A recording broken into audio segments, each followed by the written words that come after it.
183 page ಇರುವಂತಹ ಈ budget ಅನ್ನ ಎಲ್ಲಿಂದ ಚರ್ಚೆ ಮಾಡಬೇಕು ಅನ್ನುವಂತ ಸಮಸ್ಯೆ ಸಹಜವಾಗಿದೆ.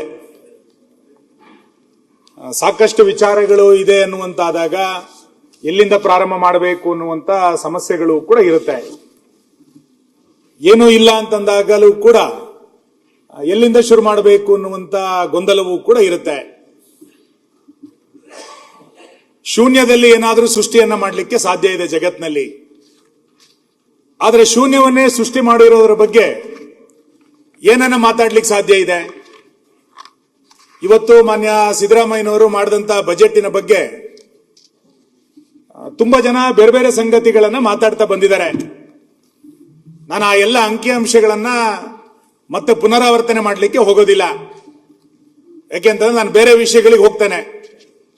ನೀವು ಬುಧವಾರ ಕೊಡ್ತೀರಿ ಅಂತಂದಾಗ ನಾನು ಬೇರೆ ಯೋಚನೆ ಮಾಡ್ಕೊಂಡಿದ್ದೆ. ಈಗ ಎಲ್ಲ ಸಂಗತಿಗಳನ್ನ ನಮ್ಮ ವಿರೋಧ ಪಕ್ಷದ ನಾಯಕರಾದಿಯಾಗಿ ಆಡಳಿತ ಪಕ್ಷದ ಸದಸ್ಯರು ಉಳಿದಂತ ಸದಸ್ಯರು ಮಾತಾಡಿರೋದ್ರಿಂದ ನಾನು ಆ ವಿಷಯಗಳನ್ನ ಮತ್ತೆ ಹೇಳಲಿಕ್ಕೆ ಹೋಗೋದಿಲ್ಲ. ಮಾನ್ಯ ಅಧ್ಯಕ್ಷೆ, ಸಿದ್ದರಾಮಯ್ಯನವರು ಕರ್ನಾಟಕ ರಾಜ್ಯದ ಒಬ್ಬ ಸುದೀರ್ಘ ದಾಖಲೆಯ ಮುಖ್ಯಮಂತ್ರಿ ಅಂತ ಹೇಳ್ತಾರೆ. ದೇವರಾಜ ಅರಸು ನಂತರ ದೇವರಾಜ ಅರಸರ ದಾಖಲೆಯನ್ನು ಮುರಿದಂತ ಮುಖ್ಯಮಂತ್ರಿ ಅಂತ ಹೇಳ್ತಾ ಇದ್ದಾರೆ. ಸಾಕಷ್ಟು ರೀತಿಯಾದಂತಹ ದಾಖಲೆಗಳನ್ನು ಅವರು ಮಾಡಿದ್ದಾರೆ. ಹೆಚ್ಚು ಬಜೆಟ್ ಅನ್ನ ಮಂಡನೆ ಮಾಡಿದಂತ ಸುಮಾರು 17 ಬಜೆಟ್ ಅನ್ನ ಮಂಡನೆ ಮಾಡಿದಂತ ದಾಖಲೆಯ ಮುಖ್ಯಮಂತ್ರಿ ಅವರು. ಇತಿಹಾಸದಲ್ಲಿ 4,48,000 ಕೋಟಿ ರೂಪಾಯಿಯ ದೊಡ್ಡ ಗಾತ್ರದ ಬಜೆಟ್ ಅನ್ನು ಮಾಡಿದಂತವರು ಕೂಡ ಮಾನ್ಯ ಸಿದ್ದರಾಮಯ್ಯನವರೇ. ಅದೇ ರೀತಿ ಹೆಚ್ಚು ಸಾಲವನ್ನ ಮಾಡಿದಂತ ಮುಖ್ಯಮಂತ್ರಿ ಯಾರು ಅಂತ ಕೇಳಿದ್ರೆ ಅದು ಕೂಡ ಸಿದ್ದರಾಮಯ್ಯನವರೇ. ಹೆಚ್ಚು ಹೊಣೆಗಾರಿಕೆಯ ಬಜೆಟ್ ಅನ್ನ ಯಾರು ಮಂಡನೆ ಮಾಡಿದ್ರು ಅಂತ ಕೇಳಿದ್ರೆ ಅದು ಕೂಡ ಸಿದ್ದರಾಮಯ್ಯನವರಿಗೆ ಸಲ್ತದೆ. ಈ ವರ್ಷದ ಬಜೆಟ್ ನಲ್ಲಿ 1,32,000 ಕೋಟಿ ರೂಪಾಯಿಯನ್ನ ಸಾಲ ಮಾಡಿ ಅತ್ಯಂತ ಹೆಚ್ಚು ಸಾಲ ಮಾಡಿದಂತ ಮುಖ್ಯಮಂತ್ರಿಗಳ ಪೈಕಿ ಮಾನ್ಯ ಸಿದ್ದರಾಮಯ್ಯನವರು ಮೊದಲನೇ ಸಾಲಿನಲ್ಲಿ ಇವತ್ತು ನಿಲ್ತಾ ಇದ್ದಾರೆ. ಇವತ್ತು ಸುದೀರ್ಘ ಆಳ್ವಿಕೆಯನ್ನು ಮಾಡಿದಂತ ಮುಖ್ಯಮಂತ್ರಿ, ಹೆಚ್ಚು ಬಜೆಟ್ ಅನ್ನು ಮಾಡಿದಂತ ಮುಖ್ಯಮಂತ್ರಿ, ದೊಡ್ಡ ಗಾತ್ರದ ಬಜೆಟ್ ಅನ್ನು ಮಾಡಿದಂತ ಮುಖ್ಯಮಂತ್ರಿ, ಹೆಚ್ಚು ಸಾಲವನ್ನು ಮಾಡಿದಂತ ಮುಖ್ಯಮಂತ್ರಿ, ಇದೆಲ್ಲದರ ಜೊತೆನಲ್ಲಿ ಹೆಚ್ಚು ಹೆಚ್ಚು ಸಮಸ್ಯೆಗಳನ್ನು ಸೃಷ್ಟಿ ಮಾಡಿದಂತ ಮುಖ್ಯಮಂತ್ರಿ ಯಾರು ಅಂತ ಕೇಳಿದ್ರೆ ಅದು ಕೂಡ ಸಿದ್ದರಾಮಯ್ಯನವರಿಗೆ ಇವತ್ತು ಸಲ್ಲುತ್ತೆ. ಈ ರೀತಿ ಹಲವು ದಾಖಲೆಗಳನ್ನು ಇಟ್ಟುಕೊಂಡು ಮಾನ್ಯ ಮುಖ್ಯಮಂತ್ರಿಗಳು ಈ ಬಜೆಟ್ ಅನ್ನು ಇವತ್ತು ಮಂಡಿಸಿದ್ದಾರೆ. ಮಾನ್ಯ ಅಧ್ಯಕ್ಷರೇ, ಅವರು ಬಜೆಟ್ನ ಮೊದಲನೇ ಪೇಜ್ನಲ್ಲಿ ಒಂದು ಸಂಗತಿಯನ್ನ ಉಲ್ಲೇಖ ಮಾಡ್ತಾರೆ. ನನಗೆ ಬಹಳ ಅದು ಮೊದಲನೇ ಲೈನು. ಬಹುಶಃ ಇಲ್ಲಿಯ ತನಕ ಬಜೆಟ್ ಮಂಡನೆ ಮಾಡಿದಂಥವ್ರು ಯಾರು ಕೂಡ ಈ ಪದವನ್ನ ಬಳಸಿರಲಿಲ್ಲ. ಅವ್ರು ಏನ್ ಹೇಳ್ತಾರೆ ಅಂತ ಕೇಳಿದ್ರೆ, ಪ್ರಗತಿಶೀಲ ರಾಜ್ಯದ ಜನರ ತೆರಿಗೆ ಹಣದ ಪ್ರಮುಖ ಟ್ರಸ್ಟಿ ನಾನು ಅಂತ ಹೇಳ್ತಾ ಇದ್ದಾರೆ. ನಾನು ರಾಜ್ಯದ ಜನರ ತೆರಿಗೆ ಹಣದ ಪ್ರಮುಖ ಟ್ರಸ್ಟಿ ಅಂತ ಹೇಳುವಂತ ಸಿದ್ದರಾಮಯ್ಯನವರು ಬರೀ ಅಭಿವೃದ್ಧಿ ಮತ್ತು ವಿಶ್ವಾಸದ ಟ್ರಸ್ಟಿ ಮಾತ್ರ ಅಲ್ಲ, ಈ ರಾಜ್ಯದ ಸಾಲ ಮತ್ತು ಹೊಣೆಗಾರಿಕೆಯ ಟ್ರಸ್ಟಿಯೂ ಕೂಡ ಅವರೇ. ಯಾಕೆ ಅಂತ ಕೇಳಿದ್ರೆ ಇವತ್ತು ಎಲ್ಲ ಬಂಡವಾಳ ವೆಚ್ಚಕ್ಕೆ ಕಡಿಮೆ ಅನುದಾನಗಳನ್ನು ಇಟ್ಟು ಬೇರೆ ಎಲ್ಲ ಸಂಗತಿಗಳನ್ನು ಪೋಷಿಸಿ ಅದನ್ನು ಬೆಳೆಸಿ ದೊಡ್ಡ ಸಾಲವನ್ನು ಮಾಡಿದಂತ ಹೊಣೆಗಾರಿಕೆಯ ಬಜೆಟ್ ಅನ್ನು ಮಾಡಿದಂತ ಟ್ರಸ್ಟಿ ಅವರು. ಬರೀ ಅಭಿವೃದ್ಧಿಯ ಟ್ರಸ್ಟಿ ಮಾತ್ರ ಅಲ್ಲ, ವಿಶ್ವಾಸದ ಟ್ರಸ್ಟಿ ಅಲ್ಲ, ಹೊಣೆಗಾರಿಕೆಯ ಟ್ರಸ್ಟಿ, ಸಾಲಗಾರರ ಟ್ರಸ್ಟಿ ಆಗಿ ಇವತ್ತು ಮಾನ್ಯ ಮುಖ್ಯಮಂತ್ರಿಗಳು ಕೆಲಸವನ್ನು ಮಾಡ್ತಾ ಇರೋದನ್ನ ನಾನು ಗಮನಿಸ್ತಾ ಇದ್ದೇನೆ. ಮಾನ್ಯ ಅಧ್ಯಕ್ಷರ, ಇಡೀ ಬಜೆಟಿನ ಪುಸ್ತಕದಲ್ಲಿ ಸಾಕಷ್ಟು ರೀತಿಯಾದಂತ ಅಂಕಿಅಂಶಗಳನ್ನು ಕೊಟ್ಟಿದ್ದಾರೆ. ನನಗೆ ಆ ಅಂಕಿಅಂಶಗಳ ಬಗ್ಗೆಯೇ ಅನುಮಾನ.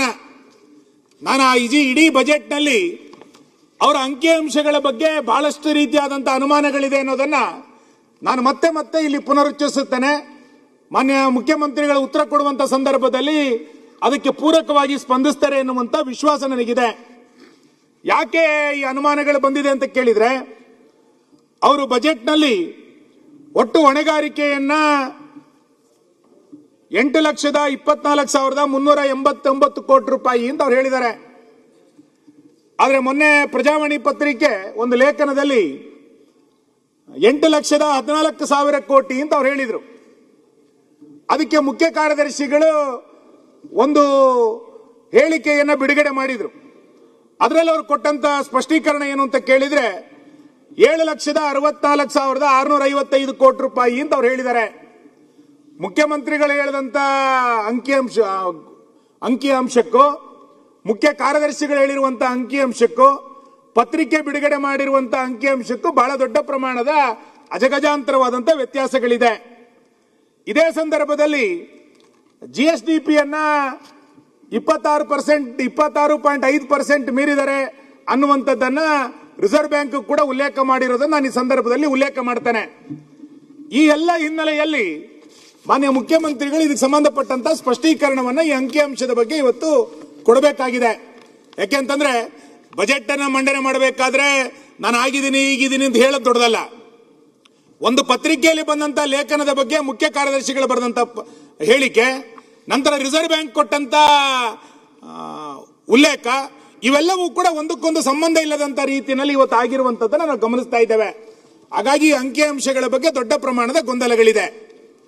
ಮಾನ್ಯ ಅಧ್ಯಕ್ಷರೇ, ಮಾನ್ಯ ವಿರೋಧ ಪಕ್ಷದ ನಾಯಕರು ಮಾತಾಡಬೇಕಾದ್ರೆ ಉಲ್ಲೇಖ ಮಾಡಿದ್ರು. ಅವರು ಮೊದಲನೇ ಬಾರಿ ಬಜೆಟ್ ಮಾಡಿದಾಗ ಪುಸ್ತಕ ಸಣ್ಣದಿತ್ತು, ಬಟ್ ಯೋಜನೆಗಳು ದೊಡ್ಡದಿತ್ತು. ಈಗ ಪುಸ್ತಕ ದೊಡ್ಡದಾಗಿದೆ, ಯೋಜನೆಗಳು ಕಡಿಮೆ ಆಗಿದೆ ಅನ್ನೋದನ್ನ ಮಾನ್ಯ ಅಶೋಕ್ ಅವರು ತನ್ನ ಬಜೆಟ್ ಭಾಷಣದಲ್ಲಿ ಉಲ್ಲೇಖ ಮಾಡ್ತಾ ಇದ್ರು. ನನಗಿರಲ್ಲಿ ಮಾನ್ಯ ಮುಖ್ಯಮಂತ್ರಿಗಳು ಉತ್ತರ ಕೊಡುವಂತ ಸಂದರ್ಭದಲ್ಲಿ ಸ್ಪಷ್ಟನೆ ಬೇಕಾಗಿರುವಂತದ್ದು, ಅವರು ಬಜೆಟ್ ನಲ್ಲೇ ಹೇಳಿದ್ದಾರೆ, ನಾನು 74,000 ಕೋಟಿ ರೂಪಾಯಿಯನ್ನ ಬಂಡವಾಳ ವೆಚ್ಚಕ್ಕೆ ಖರ್ಚು ಮಾಡ್ತೇನೆ, ಕ್ಯಾಪಿಟಲ್ ಎಕ್ಸ್ಪೆಂಡಿಚರ್ ಅಂತ ಅವ್ರು ಹೇಳಿದ್ದಾರೆ. ಇಲ್ಲಿ ಅರ್ಥ ಆಗದಲ್ಲೇ ಇರುವಂತಹ ಸಂಗತಿ ಮತ್ತು ಮುಖ್ಯಮಂತ್ರಿಗಳಿಗೆ ಗೊತ್ತಿಲ್ಲದಂತೆ, ನಾನು ಅದಕ್ಕೆ ಹೇಳಿದ್ದು, ಗೊತ್ತಿಲ್ಲದಂತೆ ಏನನ್ನು ಹೇಳಿ ಕೊಟ್ಟಿದ್ದಾರೆ ಅಂತ ಕೇಳಿದ್ರೆ, ಅವರೊಂದು ಕಡೆ ಬಜೆಟ್ ನಲ್ಲಿ ಉಲ್ಲೇಖ ಮಾಡಿದ್ದಾರೆ, 56,000 ಉದ್ಯೋಗಗಳನ್ನ ನಾವು ಸೃಷ್ಟಿ ಮಾಡ್ತೀವಿ, ಅದನ್ನ ಭರ್ತಿ ಮಾಡ್ತೀವಿ, 2,74,000 ಹತ್ತತ್ರ ಹುದ್ದೆಗಳು ಖಾಲಿ ಇದೆ, ಅದರಲ್ಲಿ 56,000 ಹುದ್ದೆಗಳನ್ನ ಭರ್ತಿ ಮಾಡ್ತೀವಿ ಅಂತ ಅವ್ರು ಹೇಳಿದ್ದಾರೆ. 56,000 ಹುದ್ದೆಗಳನ್ನ ನೀವು ಭರ್ತಿ ಮಾಡ್ತೀವಿ ಅಂತಂದಾಗ ಅದಕ್ಕೆ ಅನುದಾನವನ್ನ ಬಜೆಟ್ ನಲ್ಲಿ ಎಲ್ಲಿ ಇಟ್ಕೊಂಡಿದ್ದೀರಿ? ಇಡೀ ಬಜೆಟ್ ನಲ್ಲಿ ಅದ್ರ ಬಗ್ಗೆ ಎಲ್ಲೂ ಕೂಡ ಉಲ್ಲೇಖ ಮಾಡಿಲ್ಲ. ಉತ್ತರ ಕರ್ನಾಟಕದಲ್ಲಿ ಯುವಕರು ದೊಡ್ಡ ಪ್ರಮಾಣದಲ್ಲಿ ಪ್ರತಿಭಟನೆಯನ್ನ, ಎಲ್ಲ ಜನಪ್ರತಿನಿಧಿಗಳಿಗೆ ದೊಡ್ಡ ಪ್ರಮಾಣದ ಗೆರಾವುಗಳನ್ನು ಹಾಕ್ತಾ ಇದ್ದಾಗ ಆ ಹೋರಾಟದ ದಿಕ್ಕನ್ನು ತಪ್ಪಿಸಬೇಕು ಅನ್ನೋ ಕಾರಣಕ್ಕೆ ನಾವು 56,000 ಹುದ್ದೆಗಳನ್ನ ಭರ್ತಿ ಮಾಡ್ತೀವಿ ಅಂತ ನೀವು ಹೇಳಿದಿರಿ. ಭರ್ತಿ ಮಾಡ್ತೀವಿ ಅಂತ ಹೇಳಿರೋದನ್ನ ನಾನು ಸ್ವಾಗತಿಸ್ತೇನೆ.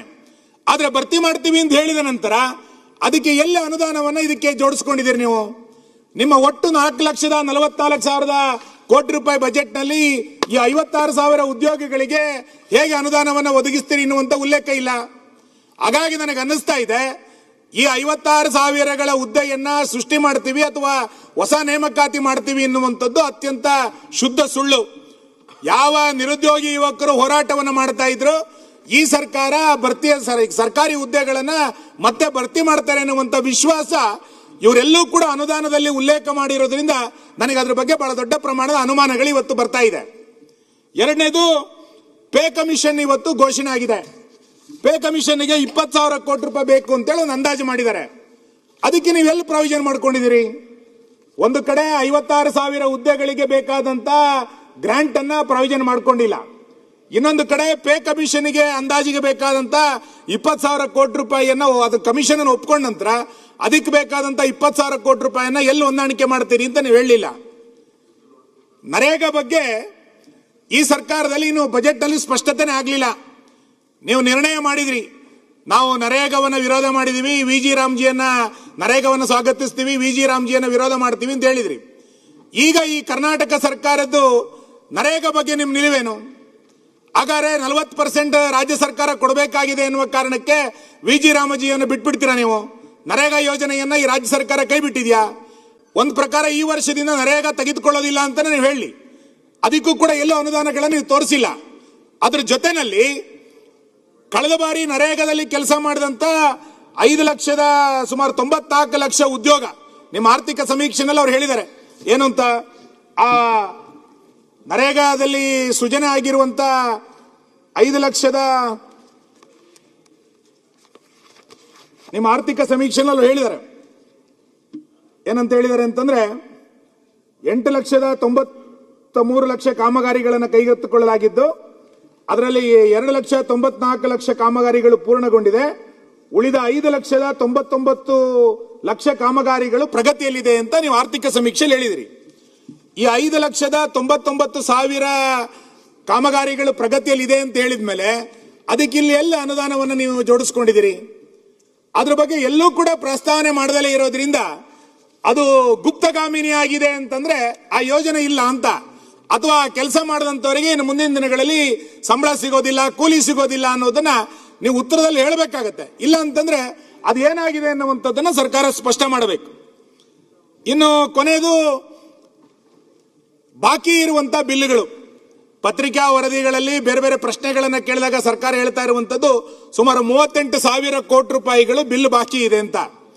ಆ ಬಿಲ್ ಬಾಕಿ ಬಗ್ಗೆಯೂ ಕೂಡ ಈ ಬಜೆಟ್ ನಲ್ಲಿ ಎಲ್ಲೂ ಕೂಡ ಉಲ್ಲೇಖ ಆಗಿಲ್ಲ, ಅಂದ್ರೆ ಅನುದಾನವನ್ನ ಕಾಯ್ದಿರಿಸಿಲ್ಲ. ಈ ಹಿನ್ನೆಲೆಯಲ್ಲಿ ಅದನ್ನ ಏನ್ ಮಾಡ್ಲಿಕ್ಕೆ ಕೊಟ್ಟಿದ್ದೀರಿ? ಆ ಬಿಲ್ 38,000 ಕೋಟಿ ಅಂತಂದಾಗ ನಿಮ್ ಕ್ಯಾಪಿಟಲ್ ಎಕ್ಸ್ಪೆಂಡಿಚರ್ ಏನಾಗುತ್ತೆ? ಇದನ್ನ ಇವತ್ತು ಸ್ಪಷ್ಟ ಮಾಡಬೇಕು. ಮಾನ್ಯ ವಿರೋಧ ಪಕ್ಷದ ನಾಯಕರು ಎರಡೆರಡು ಸರಿ ಸದನದಲ್ಲಿ ಹೇಳಿದ್ದಾರೆ, 2 ತಿಂಗಳು ಬಿಟ್ಟು ಹೋದಂತ ಗೃಹಲಕ್ಷ್ಮಿಯನ್ನ ಎಲ್ಲಿ ಜೋಡಿಸ್ತೀರಿ? ಆ 5,000 ಕೋಟಿ ರೂಪಾಯಿ ಗೃಹಲಕ್ಷ್ಮಿ ಹಣವನ್ನ ಇನ್ ಕೊಡೋದಿಲ್ವಾ? ನಾನು ಅದಕ್ಕೆ ಹೇಳ್ತೇನೆ, ಅದು ಬಿಟ್ಟು ಹೋದಂತ ಗೃಹಲಕ್ಷ್ಮಿಯನ್ನ ಎಲ್ಲಿ ನಿಮ್ಮ ಪೂರಕ ಬಜೆಟ್ ನಲ್ಲಿ ಜೋಡಿಸ್ಕೊಳಿಕ್ ಆಗುತ್ತಾ ಅಂತಂದ್ರೆ ಇವತ್ತು ಸರ್ಕಾರ ಕೇಳಬೇಕು, 2 ತಿಂಗಳ ಗೃಹಲಕ್ಷ್ಮಿಯನ್ನ ಕೈ ಬಿಟ್ಟಿದ್ದೀವಿ, ನಾವು ಕೊಡಲ್ಲ ಅಂತಾದ್ರೆ ಹೇಳ್ಬೇಕು. ಇಲ್ಲಾಂದ್ರೆ ಕೊಡ್ತೀವಿ ಅಂತಾದ್ರೆ ಹೇಳೋದಾದ್ರೆ ನೀವು ಬಜೆಟ್ ನಲ್ಲಿ ಅದಕ್ಕೆ ಎಲ್ಲಿ ಜೋಡಿಸ್ತಿದ್ದೀರಿ ಅನ್ನೋದನ್ನು ಕೂಡ ಹೇಳಬೇಕು. ಈ ರೀತಿಯಾದಂತಹ ಸಾಕಷ್ಟು ರೀತಿಯಾದಂತಹ ಮೇಲ್ನೋಟಕ್ಕೆ ಕಂಡು ಬರುವಂತಹ 16 ಯೋಜನೆಗಳಿಗೆ ಈ ಸರ್ಕಾರ ಅನುದಾನಗಳನ್ನ ಇದರಲ್ಲಿ ಮೀಸಲಿಟ್ಟಿಲ್ಲ. ಈ ಹಿನ್ನೆಲೆಯಲ್ಲಿ ನಿಮ್ಮ ಒಟ್ಟು ಬಜೆಟ್ಟಿನ ಅಂಕಿಅಂಶಗಳ ಬಗ್ಗೆ ನನಗೆ ಅನುಮಾನ ಇದೆ ಅನ್ನೋದನ್ನ ನಾನು ಮತ್ತೆ ಈ ಸಂದರ್ಭದಲ್ಲಿ ಹೇಳಲಿಕ್ಕೆ ಇಚ್ಛೆ ಪಡ್ತೇನೆ. ಮಾನ್ಯ ಅಧ್ಯಕ್ಷರೇ, ಉದ್ಯೋಗಿ ನಿರುದ್ಯೋಗಿ ಯುವಕರು ಪ್ರತಿಭಟನೆ ಮಾಡಿದ್ರು ಅನ್ನೋ ಕಾರಣಕ್ಕೆ ಬಜೆಟ್ ನಲ್ಲಿ ಒಂದ್ ಲೈನ್ ಹೇಳಿ ಅದಕ್ಕೆ ಅನುದಾನ ಇಡೋದಿಲ್ಲ ಅಂತಂದ್ರೆ ಉದ್ಯೋಗ ಕೊಡೋದಿಲ್ಲ ಅಂತ ಅರ್ಥ. ನರೇಗಾ ಬಗ್ಗೆ ನಿಮ್ಮ ಪ್ರಸ್ತಾವನೆ ಇಲ್ಲ ಅಂತಂದ್ರೆ ನರೇಗಾವನ್ನ ಈ ರಾಜ್ಯ ಸರ್ಕಾರ ಕೈ ಬಿಟ್ಟಿದೆ ಅಂತ ಅರ್ಥ. ಪೇ ಕಮಿಷನ್ ಅನ್ನು ಒಪ್ಪಿಕೊಂಡು 20,000 ಕೋಟಿಯನ್ನು ಅದಕ್ಕೆ ಮೀಸಲಿಟ್ಟಿಲ್ಲ ಅಂತಂದ್ರೆ ಸರ್ಕಾರಿ ನೌಕರರಿಗೆ ನೀವು ಸಂಬಳ ಕೊಡೋದಿಲ್ಲ ಅಂತ ಅರ್ಥ. 38,000 ಬಾಕಿ ಬಿಲ್ಲಿನ ಬಗ್ಗೆ ಉಲ್ಲೇಖ ಇಲ್ಲ ಅಂತಂದ್ರೆ ಅದನ್ನು ಕೊಡೋದಿಲ್ಲ, ಅದನ್ನ ಗುತ್ತಿಗೆದಾರರು ಆತ್ಮಹತ್ಯೆ ಮಾಡ್ಕೊಳ್ಳೋ ತನಕ ನೀವು ಕಾಯ್ತೀರಿ ಅಂತ ಅರ್ಥ. ಇನ್ನು ಭಾಗ್ಯಲಕ್ಷ್ಮಿಗೆ 5,000 ಕೋಟಿಯನ್ನು ನೀವು ಕೊಡ್ತಾ ಇಲ್ಲ ಅಂತಂದ್ರೆ ನೀವು ಆ ಯೋಜನೆಯನ್ನ ಎಲ್ಲ ಒಂದು ಕಡೆ ಹಳ್ಳ ಆಡಿಸ್ತಾ ಇದ್ದೀರಿ ಅನ್ನುವಂಥದ್ದು ಅರ್ಥ. ಈ ಕಾರಣದಿಂದನೇ ಈ ಬಜೆಟ್ ಜನರಿಗೆ ಏನನ್ನು ಕೊಟ್ಟಿಲ್ಲ ಅನ್ನುವ ಕಾರಣಕ್ಕೋಸ್ಕರನೇ ನಾವು ಚೊಂಬಿನ ಪ್ರತಿಭಟನೆಯನ್ನು ಇವತ್ತು ಮಾಡಿದ್ದು. ನಾನು ಅದಕ್ಕೆ ನಿಮ್ಮ ಮುಖಾಂತರ ಸರ್ಕಾರಕ್ಕೆ ಉತ್ತರ ಕೊಡ್ತೇನೆ. ಈ ಯಾವ ಪ್ರಶ್ನೆಗಳಿಗೂ ಉತ್ತರವನ್ನ ಕೊಡದೆ ನೀವು 74,000 ಕ್ಯಾಪಿಟಲ್ ಬಜೆಟ್ ಅನ್ನು ಇಟ್ಟಿದ್ದೀರಿ ಅಂತಂದ್ರೆ ಯಾವ ಯೋಜನೆಯನ್ನು ಕೂಡ ರಾಜ್ಯದಲ್ಲಿ ಮಾಡ್ಲಿಕ್ಕೆ ಆಗಲ್ಲ. ನಂದು ಅದಕ್ಕೆ ಸಲಹೆ, ನೀವು ಇಂದಿರಾ ಕಿಟ್ಟಿನ ಜೊತೆನಲ್ಲಿ ರಾಜ್ಯ ಜನರಿಗೆ ಒಂದೊಂದು ಚೊಂಬು ಕೊಟ್ಬಿಡಿ ಆ ಕಿಟ್ಟಿನ ಜೊತೆಗೆ, ಅವಾಗ ಸರ್ಕಾರದ ಬಜೆಟ್ ಏನು ಅನ್ನುವಂಥದ್ದು ಜನರಿಗೆ ಅರ್ಥ ಆಗುತ್ತೆ. ಇನ್ನು ಬಜೆಟ್ನಲ್ಲಿ ಉದ್ದಕ್ಕೆ ನೋಡ್ತಾ ಹೋದಾಗ ನಾನು ಬಜೆಟ್ನ ಲೈನ್ಗಳನ್ನು ಓದ್ತಾ ಇದ್ದೆ. ಬಜೆಟ್ಟಿನ ಯಾವ ಯೋಜನೆಗಳು ಘೋಷಣೆ ಅನ್ನಲಿಕ್ಕಿಂತ ಹೆಚ್ಚಾಗಿ ಮಾನ್ಯ ಅಧ್ಯಕ್ಷರೇ, ಸಿದ್ದರಾಮಯ್ಯನವರು ವಿತ್ತ ತಜ್ಞ ಅಂತ ಹೇಳ್ತಾ ಇದ್ರು, ಬಹಳ ದೊಡ್ಡ ಆರ್ಥಿಕ ತಜ್ಞ ಅಂತ ಹೇಳ್ತಾರೆ. ಈ ಆರ್ಥಿಕ ತಜ್ಞನ ಜೊತೆನಲ್ಲಿ ಇವರೊಬ್ಬರು ವ್ಯಾಕರಣ ತಜ್ಞ ಅಂತ ನಾನು ವ್ಯಾಖ್ಯಾನಿಸ್ತೇನೆ.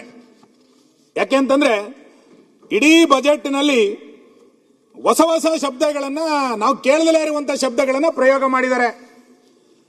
ನಾನು ಅದಕ್ಕೆ ಮತ್ತೆ ಮುಂದಿನ ಬಾರಿಯೂ ನಾನೇ ಬಜೆಟ್ ಅನ್ನು ಮಂಡನೆ ಮಾಡ್ತೀವಿ ಅಂತ ವಿಶ್ವಾಸದ ಹೇಳ್ತಾ ಇರುವಂತಹ ಸಂದರ್ಭದಲ್ಲಿ ನಾನು ನಿಮ್ಗೆ ಅಧ್ಯಕ್ಷರಿಗೆ ವಿನಂತಿ ಮಾಡ್ತೇನೆ, ಮುಂದಿನ ಬಜೆಟ್ ನಲ್ಲಿ ನೀವು ಡಿಕ್ಷನರಿನೂ ಒಂದು ಕೊಟ್ಬಿಡಿ ನಮಗೆ.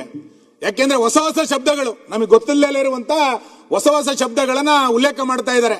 ನನಗೆ ಆರಂಭದಲ್ಲಿ ಹೇಳಿದ್ದು ತೆರಿಗೆಯ ಟ್ರಸ್ಟಿ ನಾನು ಅಂತ ಒಂದ್ ಕಡೆ ಉಲ್ಲೇಖ ಮಾಡ್ತಾರೆ, ಇನ್ನೊಂದು ಕಡೆಗೆ ಟ್ರೋಟಿಂಗ್ ಎಕನಾಮಿ, ನಮಗೆ ಗೊತ್ತೇ ಇಲ್ಲ, ಕೇಳೇ ಇರಲಿಲ್ಲ ಇದು ನಾವು. ಟ್ರೋಟಿಂಗ್ ಎಕನಾಮಿ 11G ಅಂತೇಳಿ ಒಂದು ಹೊಸ ಘೋಷಣೆಯನ್ನ ಸರ್ಕಾರ ಮಾಡಿದ್ದು, ಫಲಧಾರೆ ಎನ್ನುವಂತ ಇನ್ನೊಂದು ಹೊಸ ಶಬ್ದ, ಭೀಷ್ಮ ತತ್ವ ಅನ್ನುವಂತ ಇನ್ನೊಂದು ಶಬ್ದ, ಬೆಂಕಿಯನ್ನು ಬೆಳಗಾಗಿಸುವುದು ಅಂತೇಳಿ ಒಂದು ಹೊಸ ಪ್ರಯೋಗ, ಬೆಂಕಿಯನ್ನು ಬೆಳಗಾಗಿಸುವುದು, ಬೆಂಕಿನಲ್ಲಿ ಬೆಳಕನ್ನ ಕಾಣ್ತೇವೆ ಎನ್ನುವಂತ ಹೊಸ ಪ್ರಯೋಗ.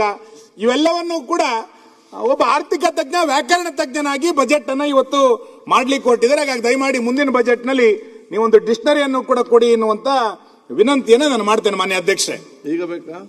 ಈಗ ಬೇಡ, ಈಗ ನಾನು ತಿಳ್ಕೊಂಡಿದ್ದೀನಿ, ನಿಮ್ ಸಹಾಯ ತಗೊಂಡಿದ್ದೀನಿ, ನಿಮ್ ಕಚೇರಿಯ ಸಹಾಯ ತಗೊಂಡಿದ್ದೀನಿ ಮಾನ್ಯ ಅಧ್ಯಕ್ಷರೇ.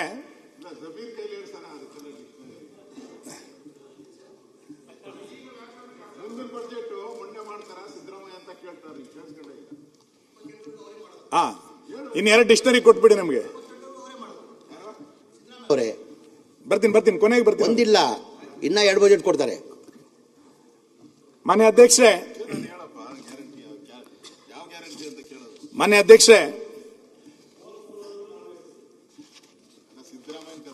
ಸಾಮಾನ್ಯ ಜನ ಬಜೆಟ್ ಅಂದ್ರೆ ಏನು ವ್ಯಾಖ್ಯಾನ ಮಾಡ್ತಾರೆ? ಸಾಮಾನ್ಯ ಜನರಿಗೆ ನೀವು ಬಹಳ ಅಂಕಿಅಂಶಗಳು ಗೊತ್ತಾಗಲ್ಲ. ನಾವೆಲ್ಲ ಹಳ್ಳಿಯಿಂದ ಬಂದಿರೋರಿಗೆ ನಾವು ಬಜೆಟ್ ಮುಗಿಸಿ ಊರಿಗೆ ಹೋದಾಗ ಏನು ಹೇಳ್ತಾರೆ ಅಂತಂದ್ರೆ, ನೀವು ಸಾಲ ಎಷ್ಟು ಅದೆಲ್ಲ ಬಹಳ ಜನ ತಲೆ ಕೆಸ್ಕೊಳ್ತಿಲ್ಲ ಅಥವಾ ಗೊತ್ತಿಲ್ಲ ಅವರಿಗೆ.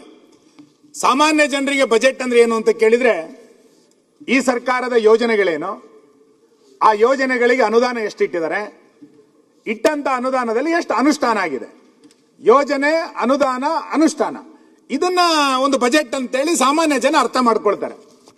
ನಾನು ಸರ್ಕಾರವನ್ನ ಕೇಳ್ತಾನೆ, ಈ ಸರ್ಕಾರದಲ್ಲಿ ನೀವು 3 ವರ್ಷವನ್ನ ಪೂರೈಸ್ತಾ ಬಂದಿದ್ದೀರಿ.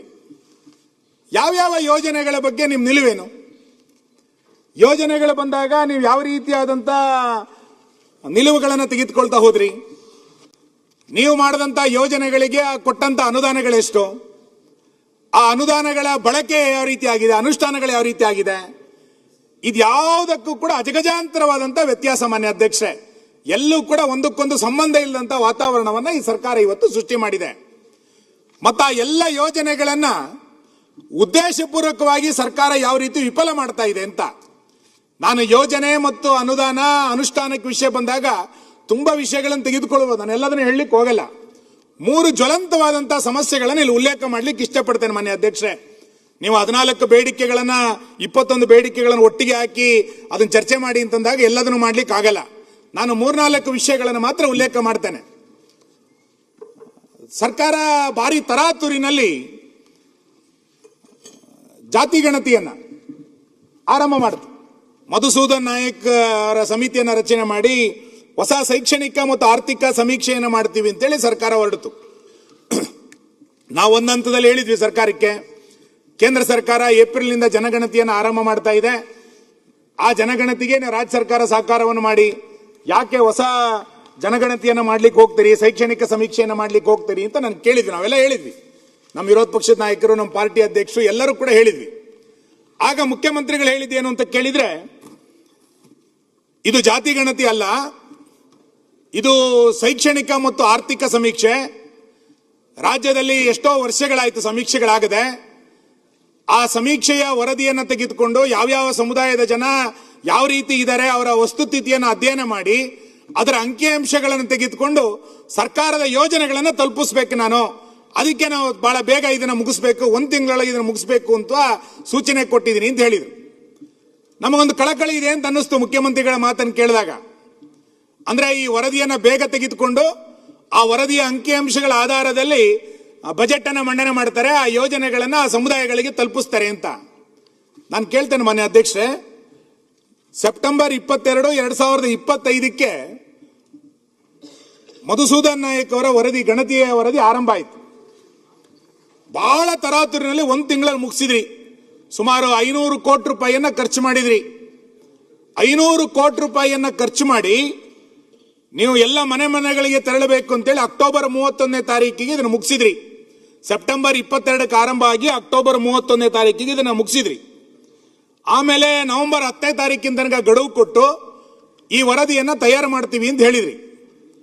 ಸೆಪ್ಟೆಂಬರ್, ಅಕ್ಟೋಬರ್, ನವೆಂಬರ್, ಡಿಸೆಂಬರ್, ಜನವರಿ, ಫೆಬ್ರವರಿ, ಮಾರ್ಚ್ 7 ತಿಂಗಳಾಯ್ತು ಮಾನ್ಯ ಅಧ್ಯಕ್ಷರೇ. ಇವತ್ತಿನ ತನಕ ವರದಿ ಏನಾಗಿದೆ ಅನ್ನುವಂಥದ್ದನ್ನ 1 ಲೈನ್ ಹೇಳಿಲ್ಲ ಬಜೆಟ್ನಲ್ಲಿ. ರಾಜ್ಯಪಾಲರ ಭಾಷಣದಲ್ಲೂ ಕೂಡ ಹೇಳ್ತಾರೆ ಅಂತ ನನ್ನ ಕುತೂಹಲದಿಂದ ಕಾಯ್ತಾ ಇದ್ದೆ. ರಾಜ್ಯಪಾಲರ ಭಾಷಣದಲ್ಲೂ ಕೂಡ ಈ ಮಧುಸೂದನ್ ನಾಯಕ್ ವರದಿಯ ಬಗ್ಗೆ 1 ಶಬ್ದ ಉಲ್ಲೇಖ ಆಗಲಿಲ್ಲ. ಬಜೆಟ್ನಲ್ಲಿ 1 ಶಬ್ದ ಉಲ್ಲೇಖ ಮಾಡಲಿಲ್ಲ. ರಾಜ್ಯದ ಜನರ ತೆರಿಗೆಯ ಟ್ರಸ್ಟಿ ಅಂತ ಹೇಳುವಂತಹ ಮುಖ್ಯಮಂತ್ರಿಗಳು ಈ ವರದಿಗೋಸ್ಕರ 500 ಕೋಟಿ ರೂಪಾಯಿಯನ್ನ ಖರ್ಚು ಮಾಡಿದಿರಲ್ಲ, ಆ ವರದಿ ಏನಾಯ್ತು ಅಂತ ಹೇಳ್ಬೇಕಲ್ಲ, ಆ ವರದಿ ಯಾವಾಗ ಮಂಡನೆ ಆಗುತ್ತೆ ಅಂತ ಹೇಳ್ಬೇಕಲ್ಲ.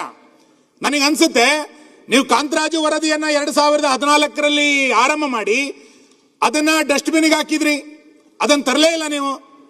ಅದಾದ ನಂತರ ಜಯಪ್ರಕಾಶ್ ಹೆಗಡೆ ವರದಿಯನ್ನ 2023-24ರಲ್ಲಿ ತಗೊಬಂದ್ರಿ. ಬಹಳ ದೊಡ್ಡ ಪ್ರಮಾಣದಲ್ಲಿ ರಾಜ್ಯದಲ್ಲಿ ಸುದ್ದಿ ಆಯ್ತದು. ನಿಮ್ಮ ಪಾರ್ಟಿ ಒಳಗೆ ಗೊಂದಲ, ಮಂತ್ರಿ ಮಂಡಲದಲ್ಲಿ ಗೊಂದಲ, ಕ್ಯಾಬಿನೆಟ್ ನಲ್ಲಿ ಚರ್ಚೆ, ನಂತರ ಹೈಕಮಾಂಡ್ ಹೇಳಿತು ಅಂತೇಳಿ ಆ ವರದಿಯನ್ನ ಡಸ್ಟ್ಬಿನ್ಗೆ ಹಾಕಿದ್ರಿ. ಈಗಲೂ ಕೂಡ ಈ ವರದಿಯನ್ನ ಜಾರಿ ಮಾಡುವಂತ ಅಥವಾ ಈ ವರದಿಯನ್ನ ಸ್ವೀಕಾರ ಮಾಡಿ ಆ ಅಂಕಿಅಂಶಗಳ ಆಧಾರದಲ್ಲಿ ಆ ಸಮುದಾಯಗಳಿಗೆ, ಯಾವ ಹಿಂದುಳಿದ ವರ್ಗದ ಸಮುದಾಯಗಳಿಗೆ ಯೋಜನೆಗಳನ್ನು ರೂಪಿಸಬೇಕು ಅಂತ ನೀವು ಭಾಷಣ ಮಾಡಿದ್ರೋ ಆ ಪ್ರಾಮಾಣಿಕವಾದಂತ ಕಳಕಳಿ ನಿಮ್ಮ ಹತ್ರ ಇಲ್ಲ. ಇದ್ದಿದ್ರೆ ಇಷ್ಟೊತ್ತಿಗೆ ನೀವು ವರದಿಯನ್ನ ತರಿಸ್ಕೊಳ್ತಾ ಇದ್ರಿ. ನನಗನ್ಸುತ್ತೆ ನೀವು ಇನ್ನೊಂದು 50 ರೂಪಾಯಿ ಎಕ್ಸ್ಟ್ರಾ ಬಜೆಟ್ ನಲ್ಲಿ ಇಟ್ಟು ಆ ಮಧುಸೂದನ್ ನಾಯಕ್ ವರದಿಯನ್ನು ಕೂಡ ಡಸ್ಟ್ಬಿನ್ ಹಾಕ್ತೀರಿ ಅಂತ ನಾನು ಇಲ್ಲೂ ಕೂಡ ಹೇಳ್ತಾನೆ.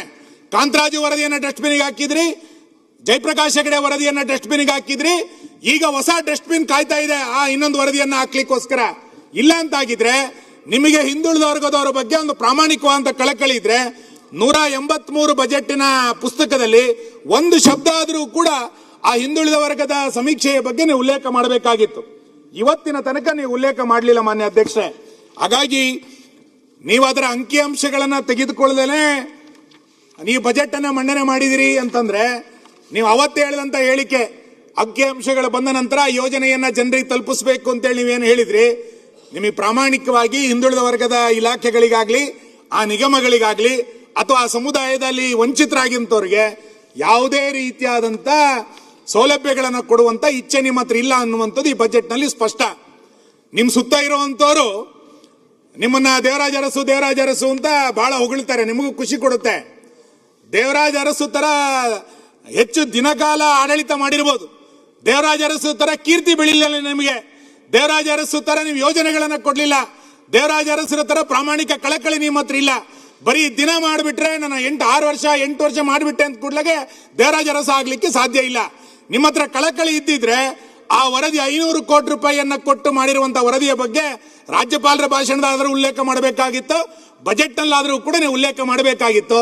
ಹಾಗಾಗಿ ನಾನು ಮತ್ತೆ ಹೇಳ್ತಾನೆ, ನೀವು ಮತ್ತೊಂದು 50 ರೂಪಾಯಿ ಎಕ್ಸ್ಟ್ರಾ ಬಜೆಟ್ ಅನ್ನ ಇಟ್ಟು ಅದನ್ನ ಡಸ್ಟ್ಬಿನ್ಗೆ ಹಾಕೋದು ನೀವು ತಯಾರಿಯನ್ನು ಮಾಡಿರುವಂತದ್ದನ್ನ ನಾನು ರಾಜ್ಯದ ಜನರಿಗೆ ಹೇಳಲಿಕ್ಕೆ ಇಚ್ಛೆ ಪಡ್ತೇನೆ ಮಾನ್ಯ ಅಧ್ಯಕ್ಷರೇ. ಎರಡನೇದು ನಿಮ್ಮ ಯೋಜನೆ ಹೆಂಗೆ ಹಳ್ಳ ಹಿಡಿತಾ ಇದೆ ಅಂತ. ನಂಜುಂಡಪ್ಪ ವರದಿ,